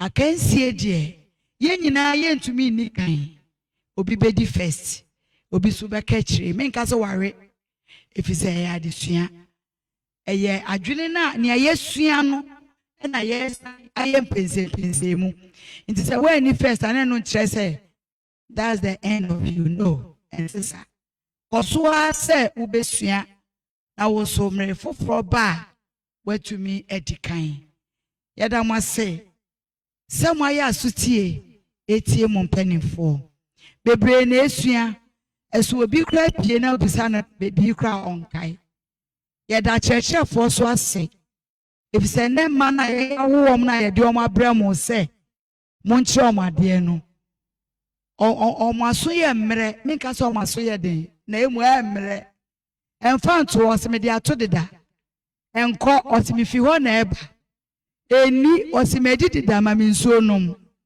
na motumi ni mofra tena se na mo akire on ade a ene aye onyankopɔn pɛ na mo reso o mo adwene ahwɛ a mode ato hackathon yɛda kyerɛkyerɛfoɔ nyinaa ase yɛda obi bi ase otitire ni a wohwɛ sukuu yi so yaba program wo hyehyɛ yɛ nyinaa efi awurade nka ho ɔmo sukuu yi ho ban onye yɛ nyinaa fi akɔ ahosan mu ohyira yɛn ɔma yɛ ahoɔden mmɔfra no boaboa mmɔfra no hwɛ ɛna fam yɛda awurade ase yɛda obi bi ase amen. Asasira no na kasana umo musem kase umo nsem ya utimi ka asase chew asasira na wakasan yo umo nsem ya utimi ka asase chew ermase yeah, that's asasira. All right, so let me quickly announce that we have washrooms. There's a door to my right hand here, so in case you want to visit the washroom, you can just use this door. You go out to the washroom, is right there. Okay. All right. So the next phase of the ceremony, I want to invite GSS staff, Mr. Simon Onilemo and Dora Bwedi, to come and give us a presentation. Please, are they here? Yes, they are coming. All right. So let's welcome them. Honorable Simon is coming.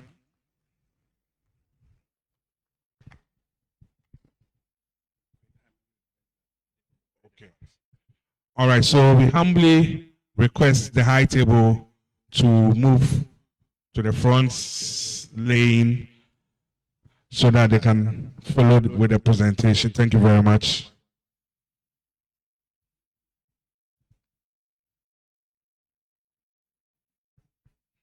Please, we'll bring you back right after the presentation.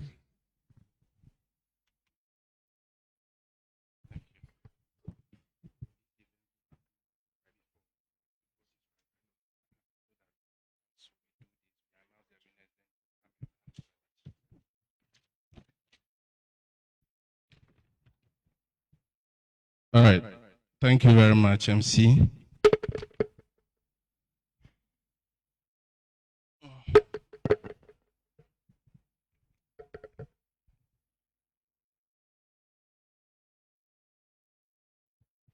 All right. So I won't try to distort the already existing protocols.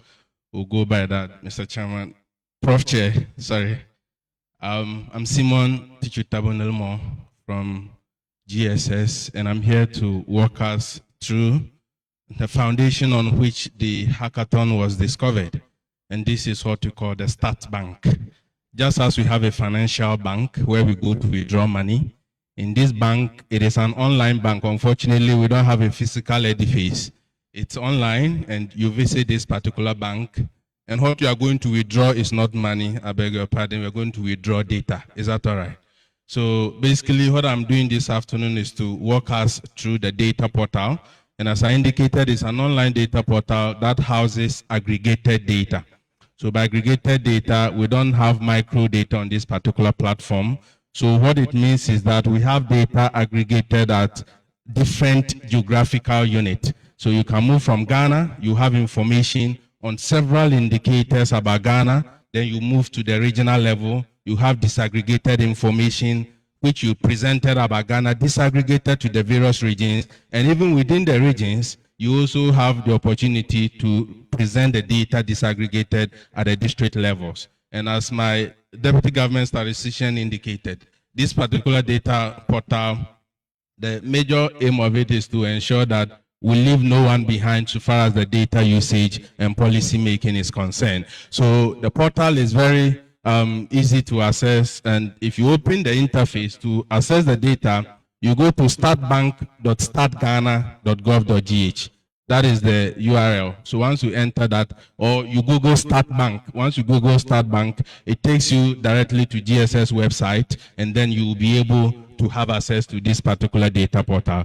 Now, if you look at the interface of the data portal, we have disaggregated the data according to how it was gathered. So we have information on the 2021 population and housing census. We have information on some macroeconomic indicators. We have information on the 2010 population census. We have information on a lot of the surveys GSS is currently running. The 2018 Ghana Census of Agriculture is housed on this data portal. And currently, we are also having some information on some trade indicators which have been uploaded onto this data portal. So if you go to the data portal, depending on your data interest or depending on what you need data for, you can do a search by keyword at this particular key you are seeing up here. So up here, so assuming I need something about the population, if I do a type of population and I enter, it takes me to all the information that houses information, all the tables housing information about the population. So for example, if I'm interested in population and I do a search of population, it's going to list all the tables in the data portal that houses information about population. If I need something about crop, so let's say I need information on crop. So if I do a search for crop, it is going to also highlight to me all the information about crops. So whatever kind of information you are looking for, once you get to the data portal, just access the search key and then type your keyword. It opens up the information that is available about the search you are making. So, for example, if you want to access information about 2021 population and housing census, which is the current census GSS conducted in 2021, if you click on the view more, it opens up different sections for you. So if you can see, we have information on difficulties in performing activities, and this is what we used to refer to as disabilities. So if I want to know the number of people who have difficulties in performing certain activities in Ghana, I can visit this particular section, and that will give me disaggregated data, even up to the district level and urban-rural dimensions. So once I'm interested in economic activity status, how many people are employed? How many people are unemployed? What is unemployment rate in New Job in South District? Once I go to this data portal, I should be able to access that. Information on education, fertility, mortality, housing, human development indicators, ICT, multidimensional poverty, population structures, water sanitation. So depending on whatever you're looking for, just go to the startbank.startghana.gov.gh, or you do a search Start Bank, it takes you to this particular data portal. So assuming today we are interested in ascertaining school attainment of children in New Joabin South, what is the status of school attendance of children of school-going age in New Joabin South? That is the message I have in my mind, and I'm going to look for information as of 2021, because that's the current information available. So if I click on the educational dimension, which is under the 2021 population and housing census, it opens this interface for me, and in this particular interface, what you are going to have is the aggregated information about school attendance, levels of education, language of literacy, because we've combined education and literacy in one particular session. So if I'm interested in school attendance, so we can look at this particular table, population 3 years and older, currently attending school by level. So we are looking at individuals in New Joabinsa who are currently attending school and what are their levels of education. But if I'm looking for information about school attendance, so for example, I'm interested in school attendance of children in New Joabin South, and I'm happy to have our MC here who see the number of children in New Joabin South who are supposed to be in school, but as of 2021, we're not in school, right? So let's practice with that particular So we want to look for individuals who never attended school. And for individuals who never attended school, what are we looking for?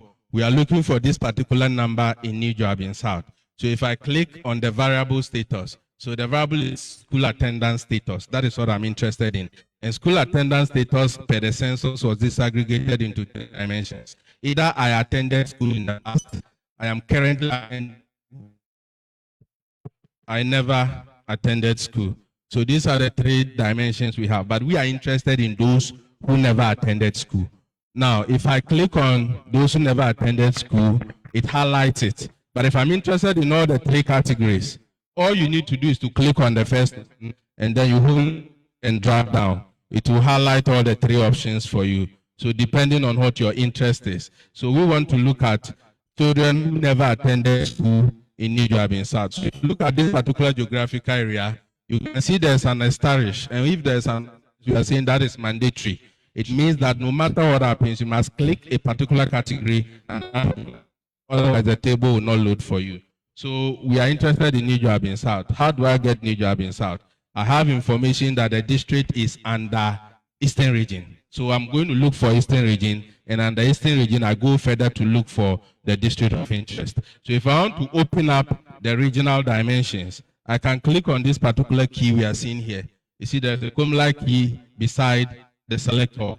So if I click on this one, it will open up the region dimensions. And just to mention that you need internet to be able to access it. Have an offline mode yet. So this is what opens up. And beside each region, you see a plus sign. There's a plus sign beside each region. If my interest is information about my indicator at the regional level, I click on the box beside the region. So once I click on the box beside the region, it clicks it, but I'm not interested in the region. I want to look for disaggregated data. I'm interested in all the districts within Eastern Region. So I'll click on the plus sign. So once I click on the plus, this is what, okay, so this is Ashanti Region, sorry.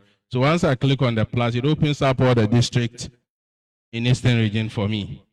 So if I'm interested in a particular district, say New Job in South, if I click on New Job in South, then I go to the down here and continue. So if I continue, it brings me back to the interface I was on before. So what am I interested in? I'm interested in children. And for my search, I'm interested in children between the ages of 3 to 10 years. So if I click on the first age group, I can highlight to get a second age group. Maybe this is my interest. I'm interested in children between the ages of 3 to 10 years in New Job in South Africa 2021 who have never attended school. That is what we are interested in. So once you proceed, you show the table. So once you show the table, it is going to present to you the information. So it is telling me there is an error with my selection. It means that there is a mandatory dimension I have not selected. Whether I'm interested in the information, sorry. So whether I'm interested in the information disaggregated by male, female, or disaggregated by urban, rural. So if I'm interested in all localities, it doesn't matter whether it's in the urban areas or rural areas, I click on all localities. If I'm interested in both males and females, I click. So once I'm done with the clicking, I come back again to show table. And once I show the table, it's going to give me information about a number of children in New Job in South who have never attended school between the ages of 3 to 10 years. So this is for a particular district within, particular district within the region. So if I'm interested in doing regional analysis, I can highlight all the districts within that region, and then I'll go ahead to showcase my particular indicator of interest. So if I'm not interested in the population, maybe my interest is in about trade data. And as a researcher, I want to see how we are doing in terms of trade as a country. So you come here, and there's a trade section here for you to select. So once I click on the trade section, it's going to open all the information we have about trade, international trade. So how Ghana trades with other neighboring countries and other countries of the world. So what we're going to do is that if I'm interested in the trade volumes, if I need aggregate, I can click on the second one, but if I need disaggregate, so maybe I want the trade information at specific item level. You can click the HS code extending it, and that will give you disaggregated trade data at specific item level. So maybe I want to know what quantity of rice we import every day or every year, what quantity of tomatoes we import, what quantity of wheat we are importing as a country, how much oil are we putting out, how much cocoa do we export, how much gold is being exported, and all that. So with this particular trade model, you are also able to drill down to identify the specific trade indicators you are interested in. So it depends on what your interest is in. So if I'm interested in the population data, you know where to go. We have the population 2021, population 2010. If I'm interested in macroeconomic indicators, we have macroeconomic indicators. We have information on price indices, what we call inflation. We have information on the external and internal data, what we call GDP. So if you hear radio, they tell you GDP has grown by 2 billion. You go to Start Bank and confirm it for yourself. Is that all right? So that once we are well informed, it is really going to help the development of the country. So basically, after generating my table, you can go ahead and save that table in any format you want. So if you are good at working with Excel, so for example, the table I was trying to generate, school attendance by district or maybe for a particular district, I do the selection. So maybe I'm interested in all the 3 categories of school attendance, and I'm also interested in all the district in Eastern region. So if I'm interested in all the district in Eastern region as I demonstrated, so I click on each of the districts, and then that is going to give me access to the information I'm interested in at the district level. So you continue, and then you do the disaggregation either by male, female, or you are interested in that information for a particular age group. You are interested in the male-female disaggregation. You are also interested in the urban-rural disaggregation.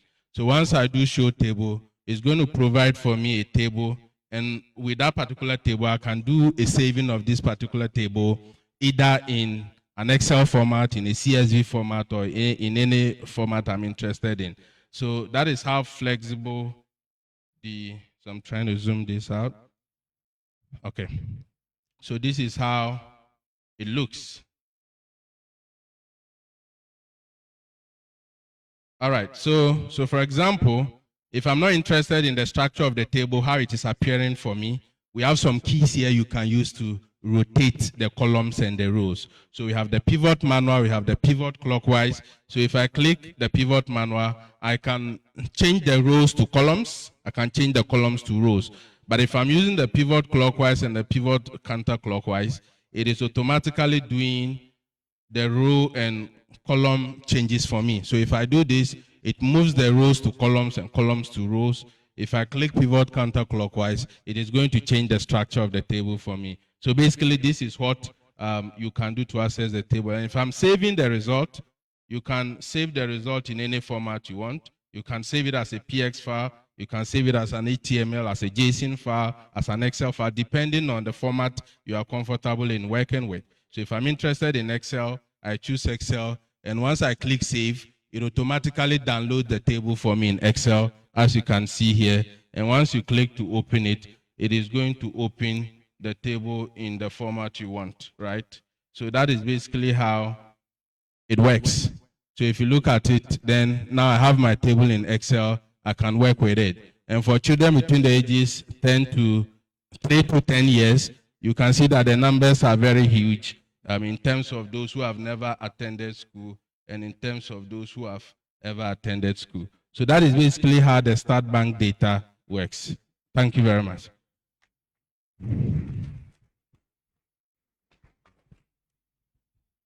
So I invite my colleague Dora to come and make another presentation on an application we have also developed at GSS for data.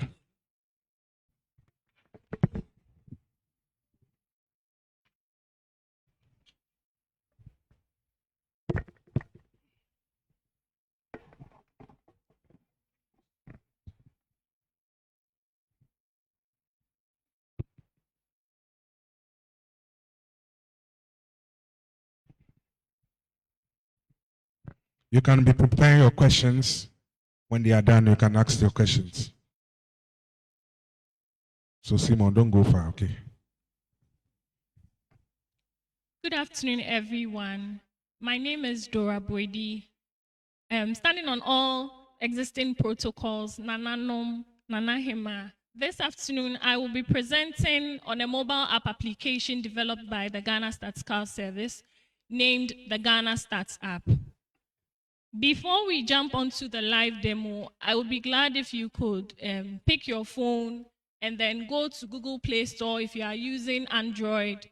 And if you are using iOS, go to App Store and then search for the Ghana Stats app. Thank you.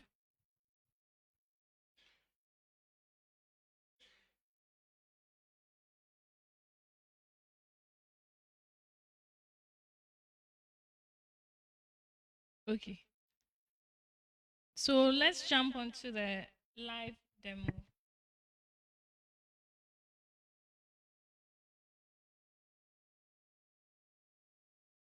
Ghana Stats app.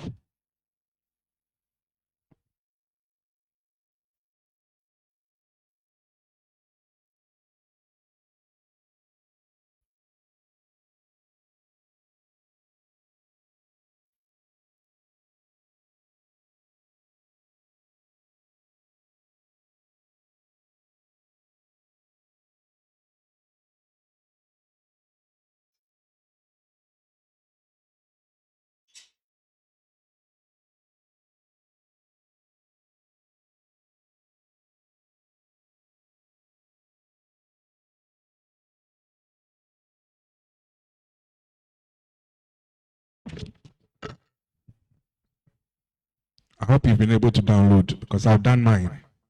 Very easy.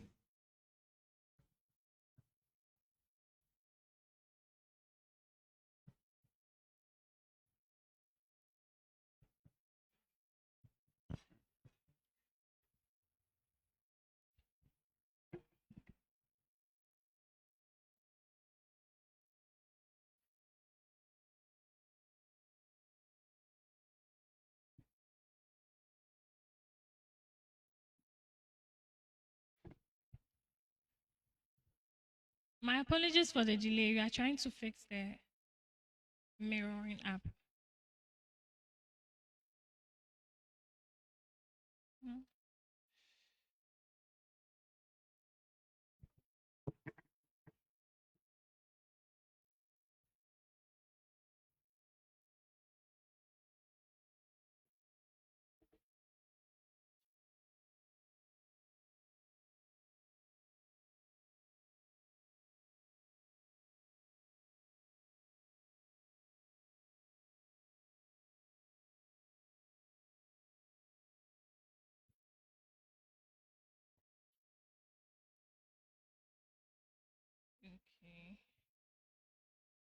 Okay, sorry.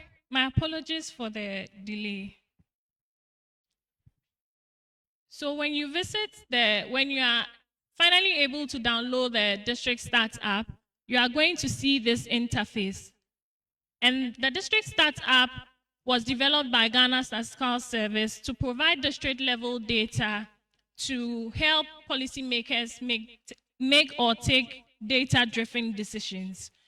It is designed or developed using the Vision 2057, which is the National Development Perspective Framework.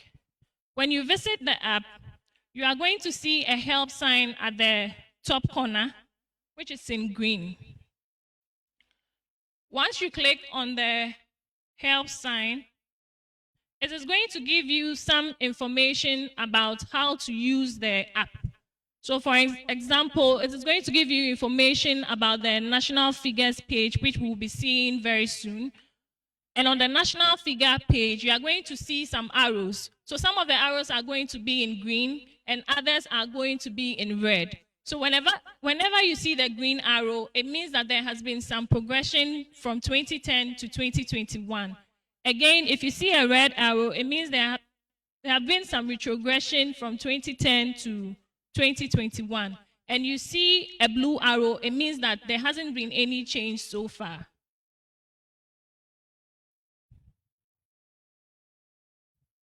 So let's jump into to view the statistics. Once you click on the View Statistics page, you are going to see these boxes. So the boxes shows information or statistics on the various indicators. The first box shows the access to basic drinking water services. So on the left corner, it shows information for 2021, and then on the right corner, you are going to see information for 2010. So this is information for 2010, and then this is information for 2021. Again, we can see the green button. So this shows that between 2010 to 2021, in terms of access to basic drinking water, there has been some improvement from 85.3 to 87.7. So if you want information on national indicators, you can come here and then you can get some information.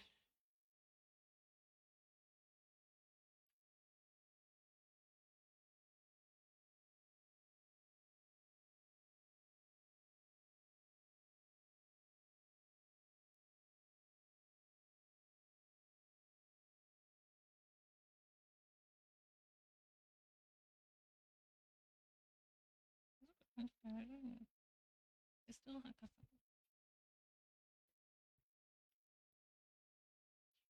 Again, I'm assuming that we've all downloaded the app, so I can go ahead using my phone.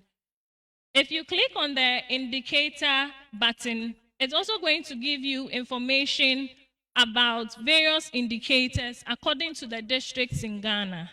So for example, if you want information on access to basic drinking water or access to basic sanitation, open defecation, you can click on any of the indicators and then it's going to give you information on that. Again, for each of the boxes, for example, if you click on adult literacy rates, we can see that Ayawaso West Municipal is leading. And in there, we have some boxes in pink, which gives us information on the ranking.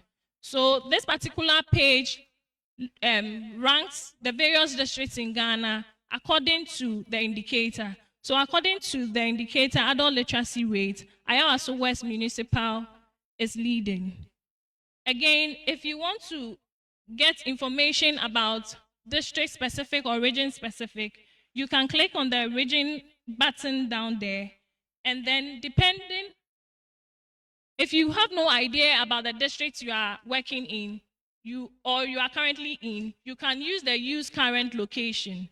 So if you click on the use current location, it's going to automatically pick the GPS location of your phone and then take you to the district you are currently in. So once you get to, once you click on use current location, it's going to pinpoint or pick the district you are in. And again, within your district, it's also going to show you the rank where you are in terms of any of the indicators. So for example, once I clicked on use current location, it picked New Draben South, and that is the district we are currently in. And in New Draben South, in terms of the indicators, in terms of the indicators, access to basic drinking water services, in 2010, New Draben South, in terms of ranking, was 31. But in 2021, New Draben South has been able to move to 26. And that is a great improvement. Again, in terms of child marriage, in 2010, New Draben South was 38. But in 2021, it has moved down to number 4. And that's also a good indicator. Again, if you click on there are some 4 lines. If you're holding your phone, you can see that there are some 4 lines at the corner. If you click on that, it's also going to give you a menu showing the home, national figures, indicators, region, and then the 2057.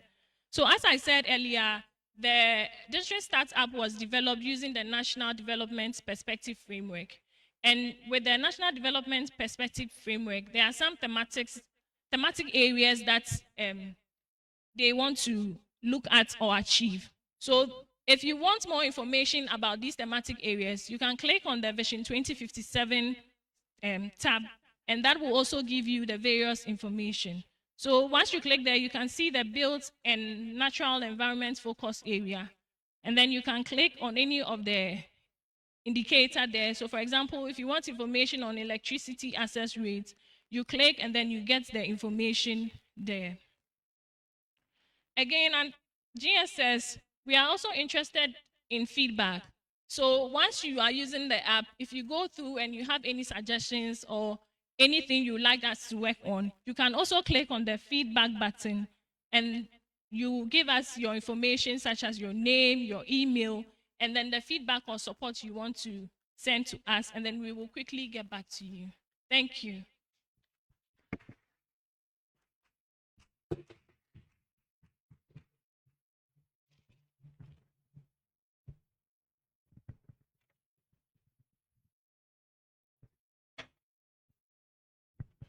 Thank you.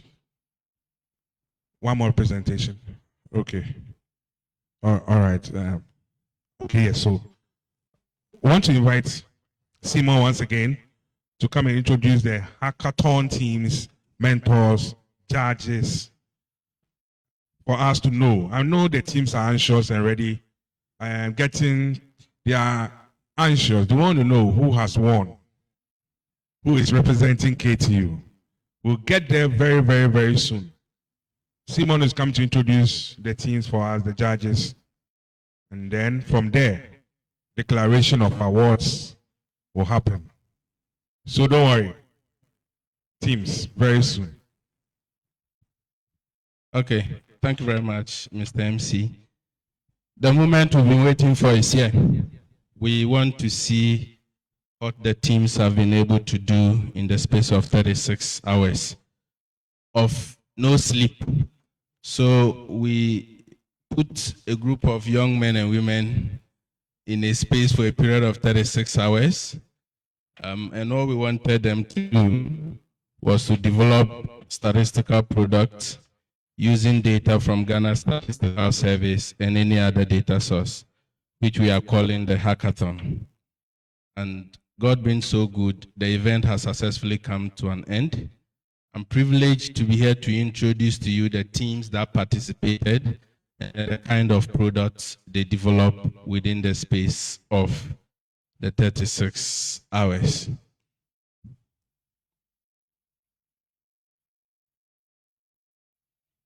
All right. So as I indicated, it was a 36-hour hackathon. And within the 36 hours, the teams were allowed to use whatever was at their disposal to develop the solutions. And then we constitute a 5-member judge committee, which witnessed the presentations from the teams and assigned scores based on these judging criteria. So we're looking at these indicators to judge the kind of product. And for information, these criteria were made known to the participant before the hackathon started. So permit me to introduce to you the various teams and then the kind of product they developed. So this is the We Code Change. We Code Change, team We Code Change, made of 3 gentlemen and 2 beautiful ladies. Then this is their product. They develop a dashboard showing import and export of tomatoes over time and a chat box to recommend best practices to farmers. So this was the solution they developed. A dashboard introducing how import of tomatoes in Ghana has been over time and how export in comparison to export and also the crop yield. So the next team we have is the Bite Masters, Team Bite Masters, made of 4 strong gentlemen. And then this is their product. They attempted to build an AI model on the Start Bank to query the GCA data. So what they wanted to do is, just as we have the Chat GPT, they also developed a model like that. And the essence of that model was for it to sit on the Start Bank so that you ask anything about our Greek data from the Start Bank, it will be able to provide. And they went ahead to also develop a machine learning model to predict the kind of disease affecting crop just by looking at the picture of the affected leaves. And then the next team is what we call the Algorithm Avengers, made of 5 strong gentlemen. And then they also estimated self-sufficiency ratio for Ghana and projected the ratio from now to the period of 2030. And all they were interested in is looking at what we are producing and what we are importing. Is Ghana self-sufficient in terms of some of the items we are consuming and producing? We have the data sphere, team data sphere. 4 strong men and a beautiful lady. They developed a web application to analyze sustainability of cities to help policymakers have in-depth understanding of areas that are lagging in essential services. So basically what they did was to pick some of the essential services we have from the census perspective, distance to health facility, distance to education, in addition to the State Bank data, to be able to determine how sustainable various districts were in terms of access to these particular services and how available they are in terms of the number against the population density of the particular district. So this was what they developed. Team Hack, they also developed a dashboard visualization to highlight multidimensional poverty is pronounced, and basically what they were interested in is to highlight drivers of multidimensional poverty given the 13 dimensions and the 4 dimensions and 13 indicators. So for every district, their interest was to demonstrate which of the 13 indicators is actually driving multidimensional poverty in the particular district.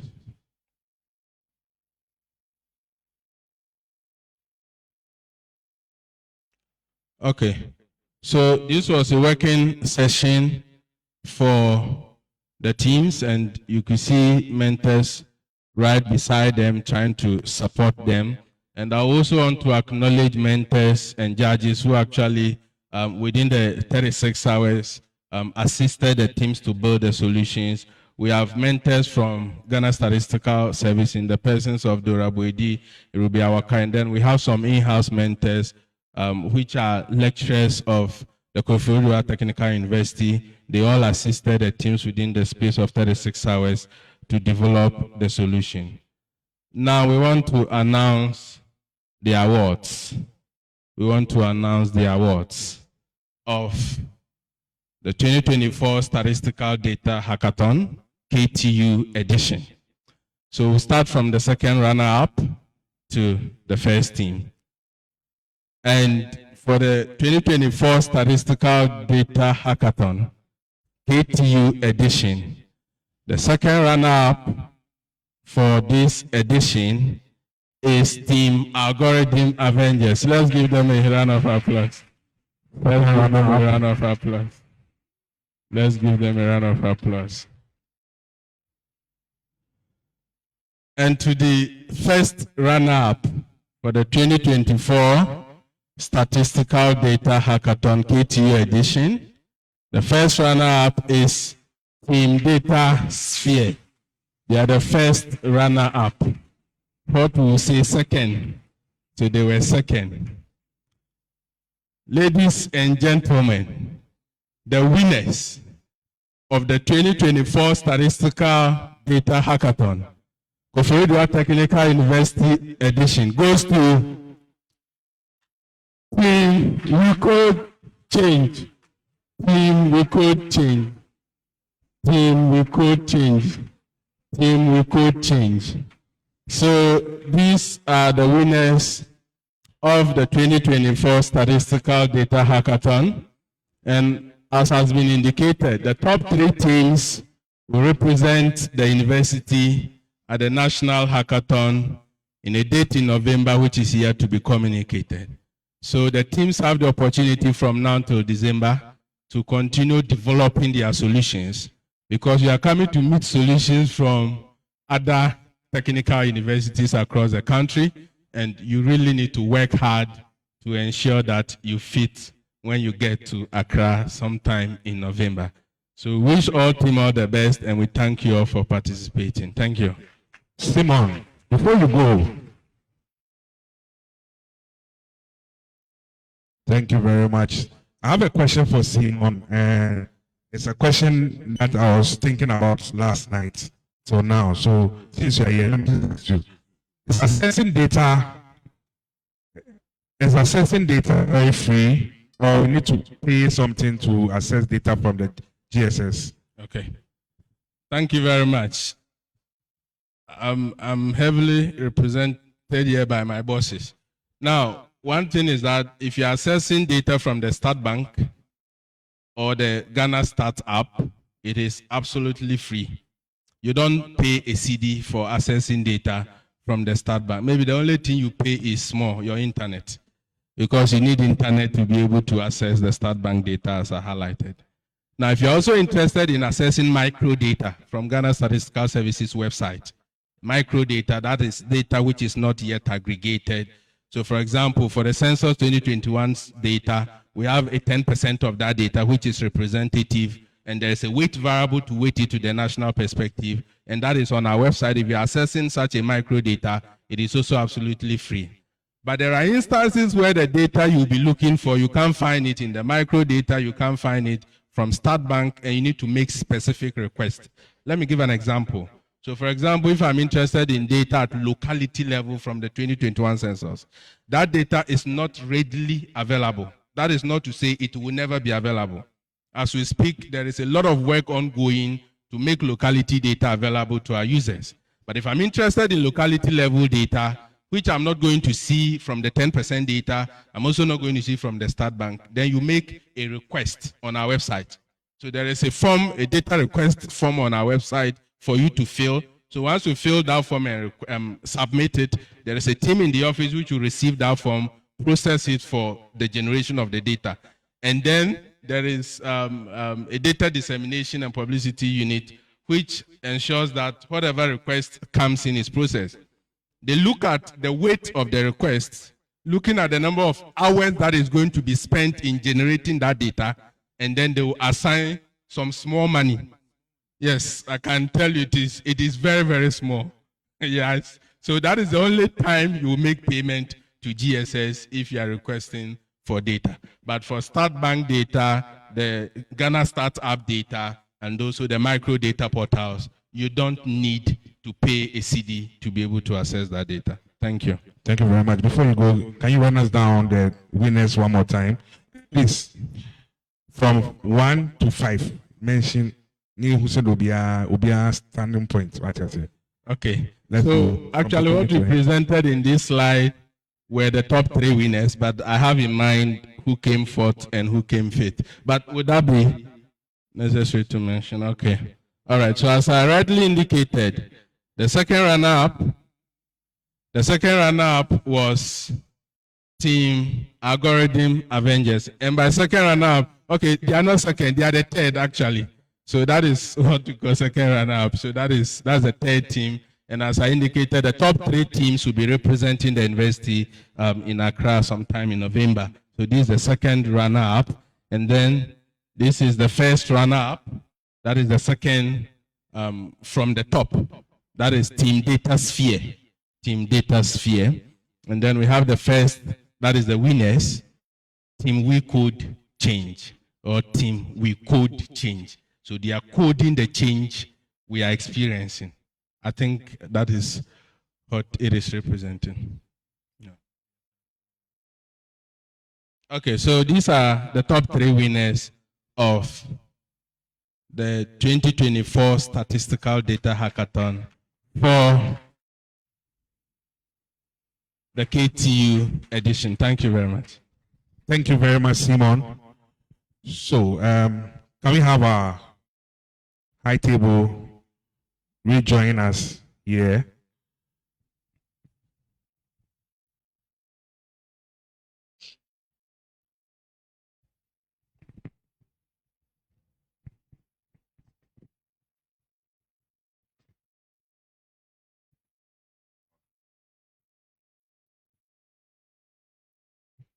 So next on the bill, we are going to do the awards.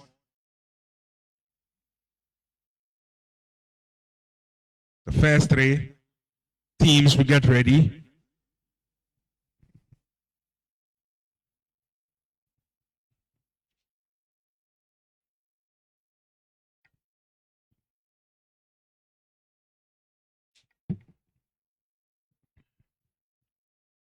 To do the presentation for the third team, I want to invite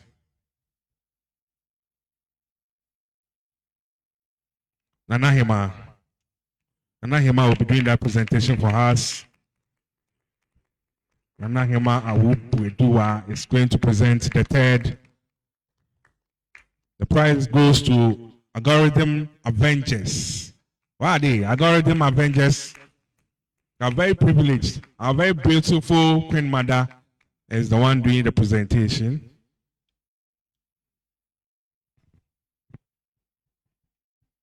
Oh, let's clap for them. It's not easy. They have not slept. Oh. Can't you see from their faces?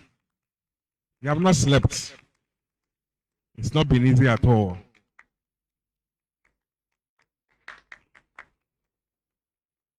You are entitled to 2,000 Ghana cedis. Anna. Please wait for your money. Oh. Dr. Francis is bringing your money.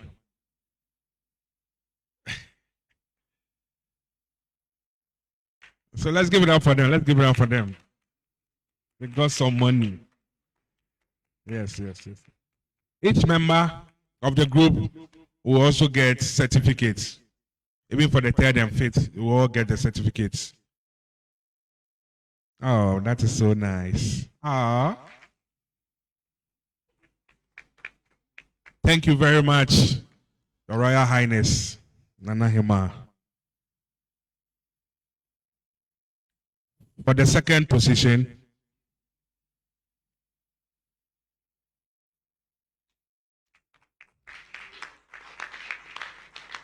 that's right.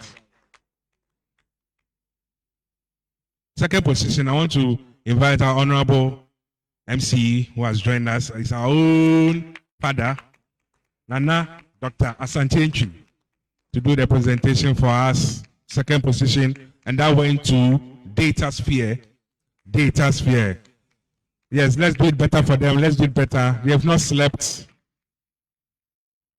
Paparazzis, please give us room. Give us space for our ladies and gentlemen to pass.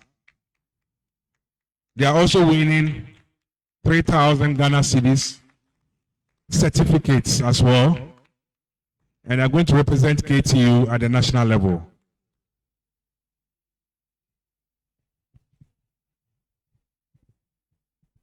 Please, I know you are tired, but smile for the cameras. Smile. Smile. Yeah. I've done very well. Yes. Have you gotten the cash? And who here, pa? I'll be meeting you at the back after that. So. Yes. Let's give it up for them. Thank you very much, Honorable. Thank you so much.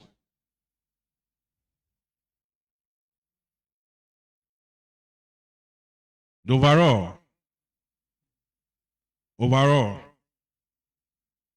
the winners, because they have done very well, I'm going to invite two people to do the presentation. Dr. Grace Bediako, the board chair of GSS, and Professor Richard Ohinesiedu, Provisy of KTU, to do the presentation. To the winners, taking away 5,000 Ghana cedis. We could change. I remember in the opening ceremony, I said I loved their name. It was prophetic. You people didn't see it.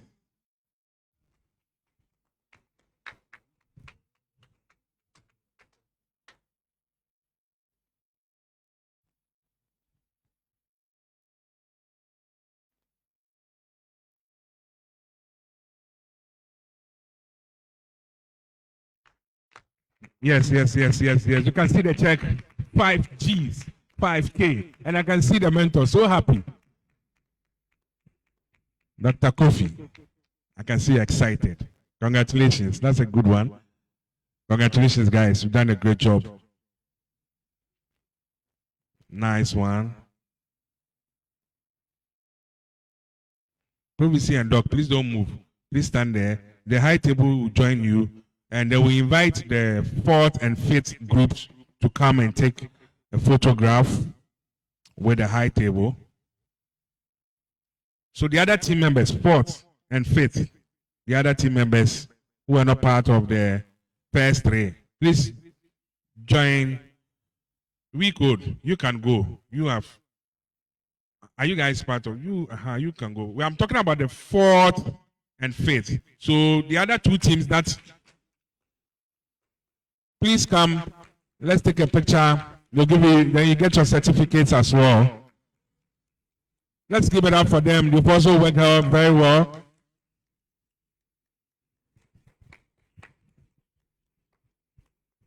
Without them, there wouldn't have been a competition.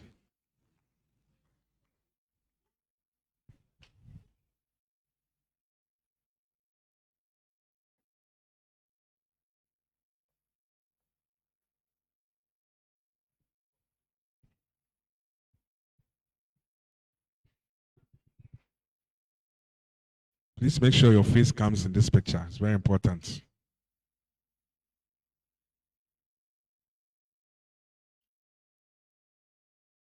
Okay.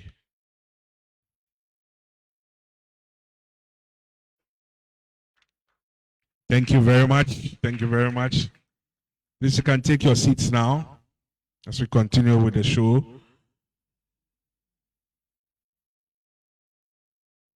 We want to take remarks from the lead hackathon mentors, the lead, Dr. Benjamin Kofi.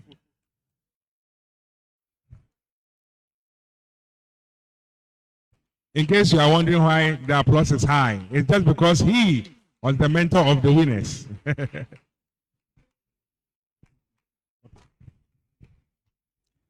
Thank you very much, Mr. MC.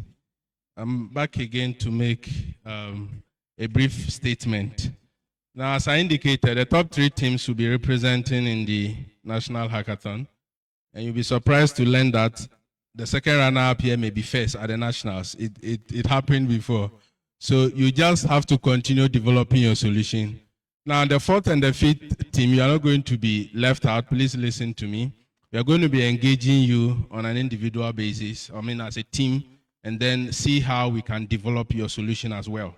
So no solution is out of order. We're going to consider all the solutions, just as we indicated. This is a competition. All the five of us cannot win.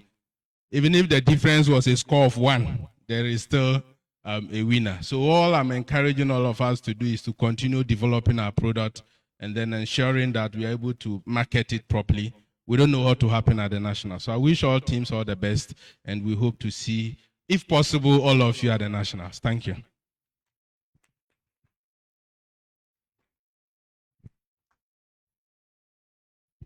Thank you very much.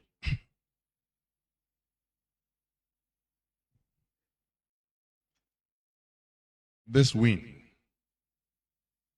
this event is not for you. It was never yours. It was meant for the next generation. Those behind you.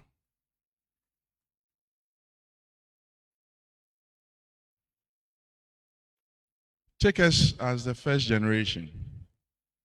We saw, but we never had the opportunity to take advantage of.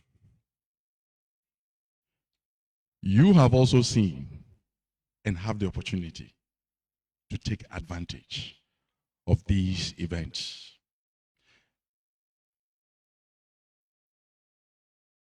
The future is being set for you.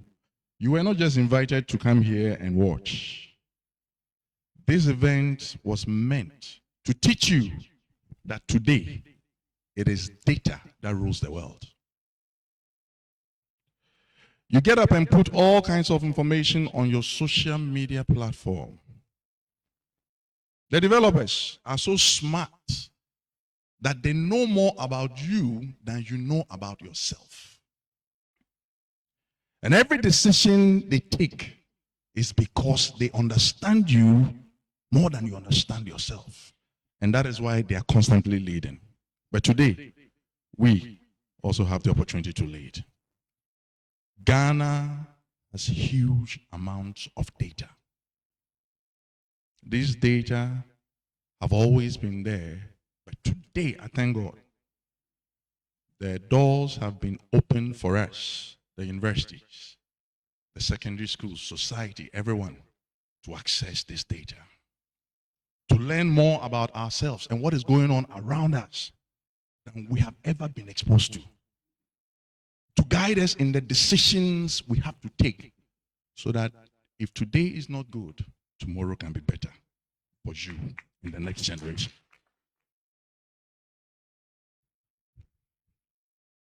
Every single one of these students who took part, I can tell you for a fact, is excellent. But amongst the very best, a few must always be what? Selected.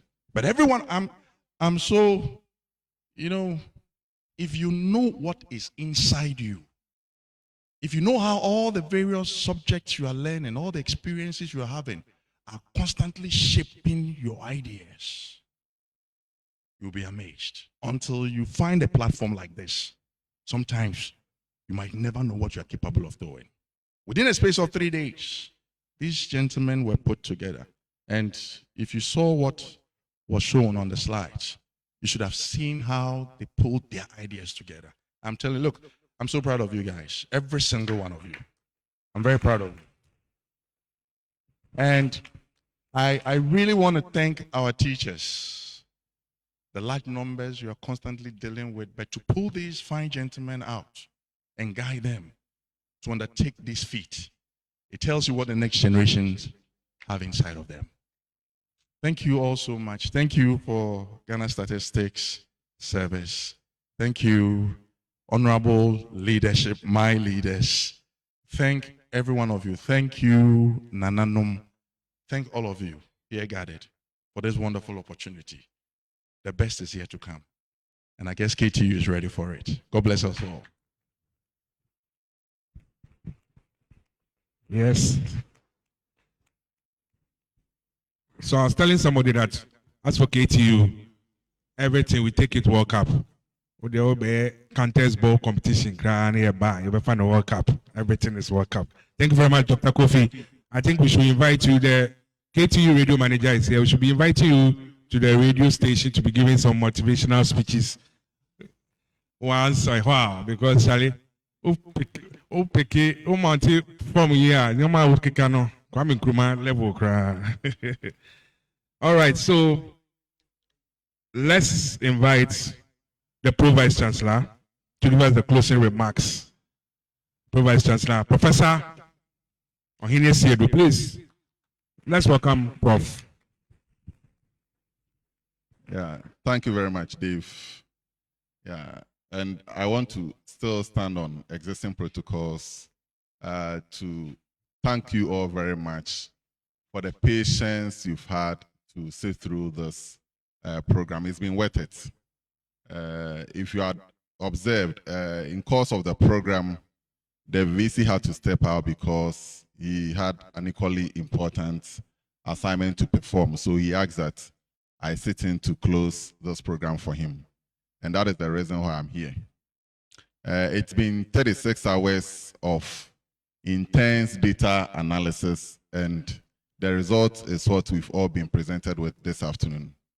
I just want to associate myself with Dr. Benjamin Kofi to say that we don't have any losers here. You are all winners, and we are all proud of you, students, for how far you've come. For the 3 selected teams, what I have to say to you this afternoon is that the work has just begun. And then, therefore, you are not expected to go and sleep. We expect you now to get back to your computers with all the data and information you have to continue analyzing them for the national competition. And just like the VC did mention, we expect you to bring the trophy to Koforidua Technical University, and we are sure you certainly do as the honors. So we trust in you, and with your mentors, we believe you bring the cap home. That's what we are expecting from you, and we hope you do that, exactly that for us. To Ghana Statistical Service, we thank you so much for this innovation and this idea of putting together the hackathon. Just like the earlier speaker mentioned, today we have information, you have power, you have data, and that is what is taking years for Africa to actually understand. For which reason we've always been trailing the West. But from today, I believe with all this information in hand, just like developing an app like this where we can, just by a click of a button, gather a lot of information, is going to help us take decisive decisions that would propel our development quickly into the next phase of our development. So we thank you so much for selecting us amongst the technical universities, the 10 technical universities, selecting us, and I believe we'll go the full haul and then get this thing done and done very well. Again, to the Koforidua team, KTU team that helped the students.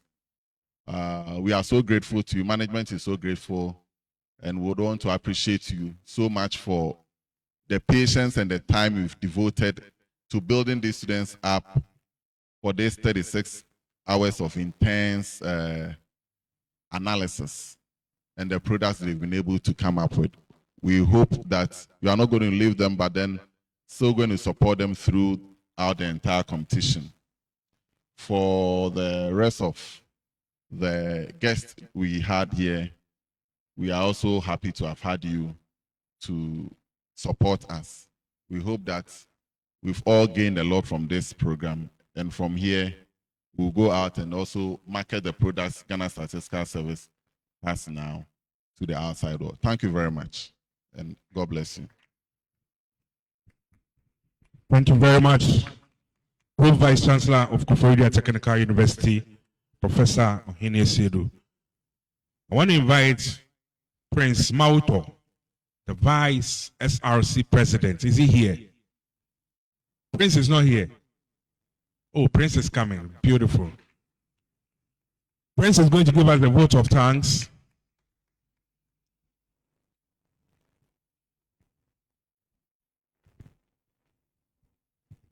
Good afternoon.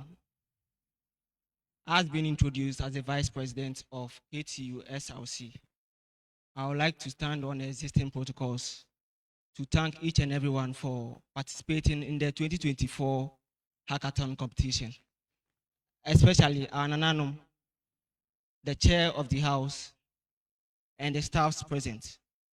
To our participants, we would like to thank you for your dedication and the empowerment you had throughout the training and emerging as the winner of the 2024 Hackathon event.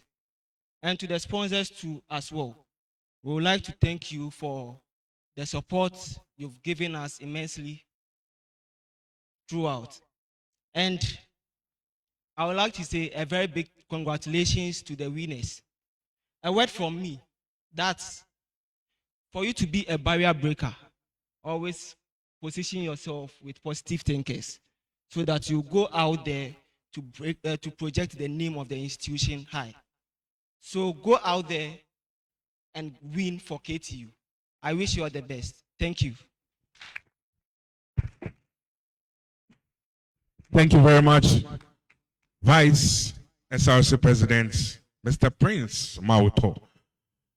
All right, so gradually we are grinding to the end of the program. Let me say a big thank you to the senior high schools that joined us. Are you guys there? Let me see your hand. Let me see your hand. Give a clap to yourselves. You behaved very well. Thank you so much for coming. We really appreciate you. Thank you to the media, all the media houses that came. We really appreciate you guys. Biggest thank you to KTU Radio. you haven't slept. You also did your own 36 hours, whichever turn you were doing. We appreciate you. We appreciate you a lot.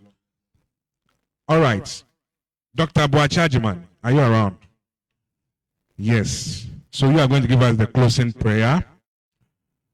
So right after the closing prayer, our cultural troupe will be giving us their usual stuff. Nana Hima and her delegation, together with the high table, will leave before any of us also leave. So please, take note.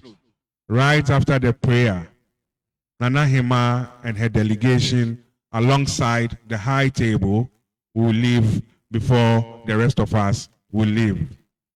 I have been your MC. My name is David Vikokoda, your humble servant. Doc. Please, shall we humbly stand for the closing prayer? Our Heavenly Father, once again, we are grateful unto you for how far you brought us. You started with us and you have been with us through to today. And we thank you for the many insightful products that we have been able to develop out of the Stars Bank as we profess solutions to our problems that confront us as a nation and a society. We pray that you continue to endow our participants with wisdom so that they will be able to further advance on the solutions.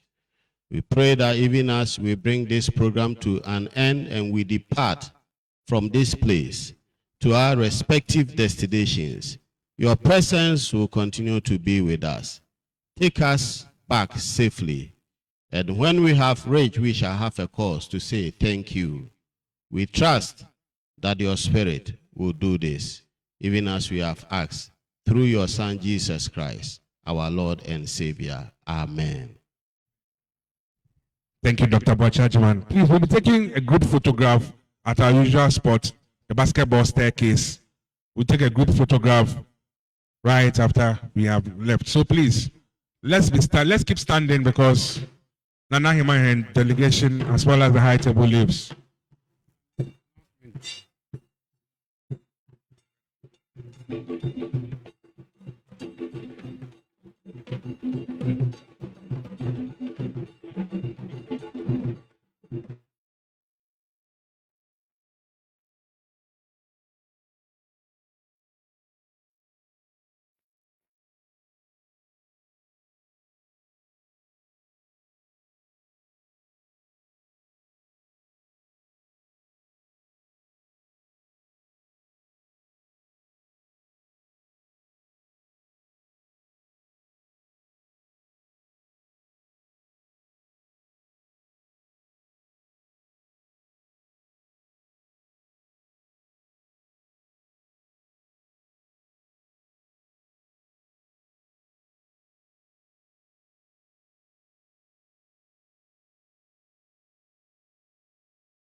Megahertz. I'm your host, Starboy DNA. From now to noon, sit down, relax, and enjoy.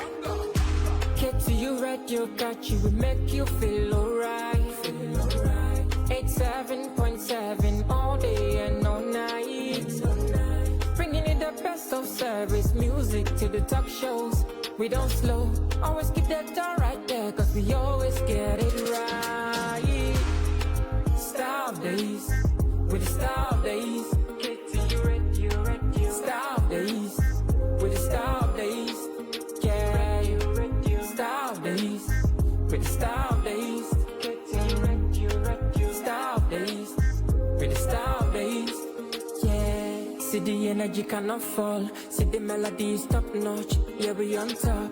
Anywhere that we dey bust up. Anytime you need to turn up. You get a whole lot of things to learn. You hear the news that'll make you keep tabs. You hear the mix that'll make you relax. Oh, you get it right at the right time. Star days, with the star days. KTU radio. Star days, with the star days. Yeah, star days, with the star days. KTU radio. Star days, with the star days.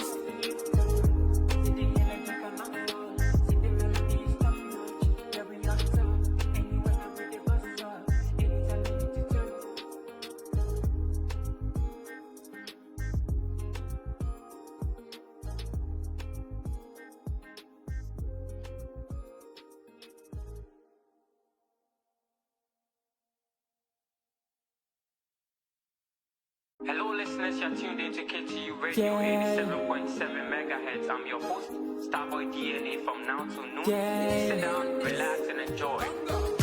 KTU Radio got you, we make you feel alright. 87.7 all day and all night. Bringing you the best of service music to the talk shows. We don't slow, always keep that door right there, cause we always get it right. Star days, with the star days. KTU radio. Star days, with the star days. Yeah, star days, with the star days. KTU radio. Star days, with the star days. Yeah, see the energy cannot fall. See the melody is top notch. Yeah, we on top. Anywhere that we dey bust up. Anytime you need to turn up. You get a whole lot of things to learn. You hear the news that'll make you keep tabs. You hear the mix that'll make you relax. Oh, you get it right at the right time. Star days, with the star days. KTU radio. Star days, with the star days. Yeah, star days, with the star days. KTU radio. Star days, with the star days.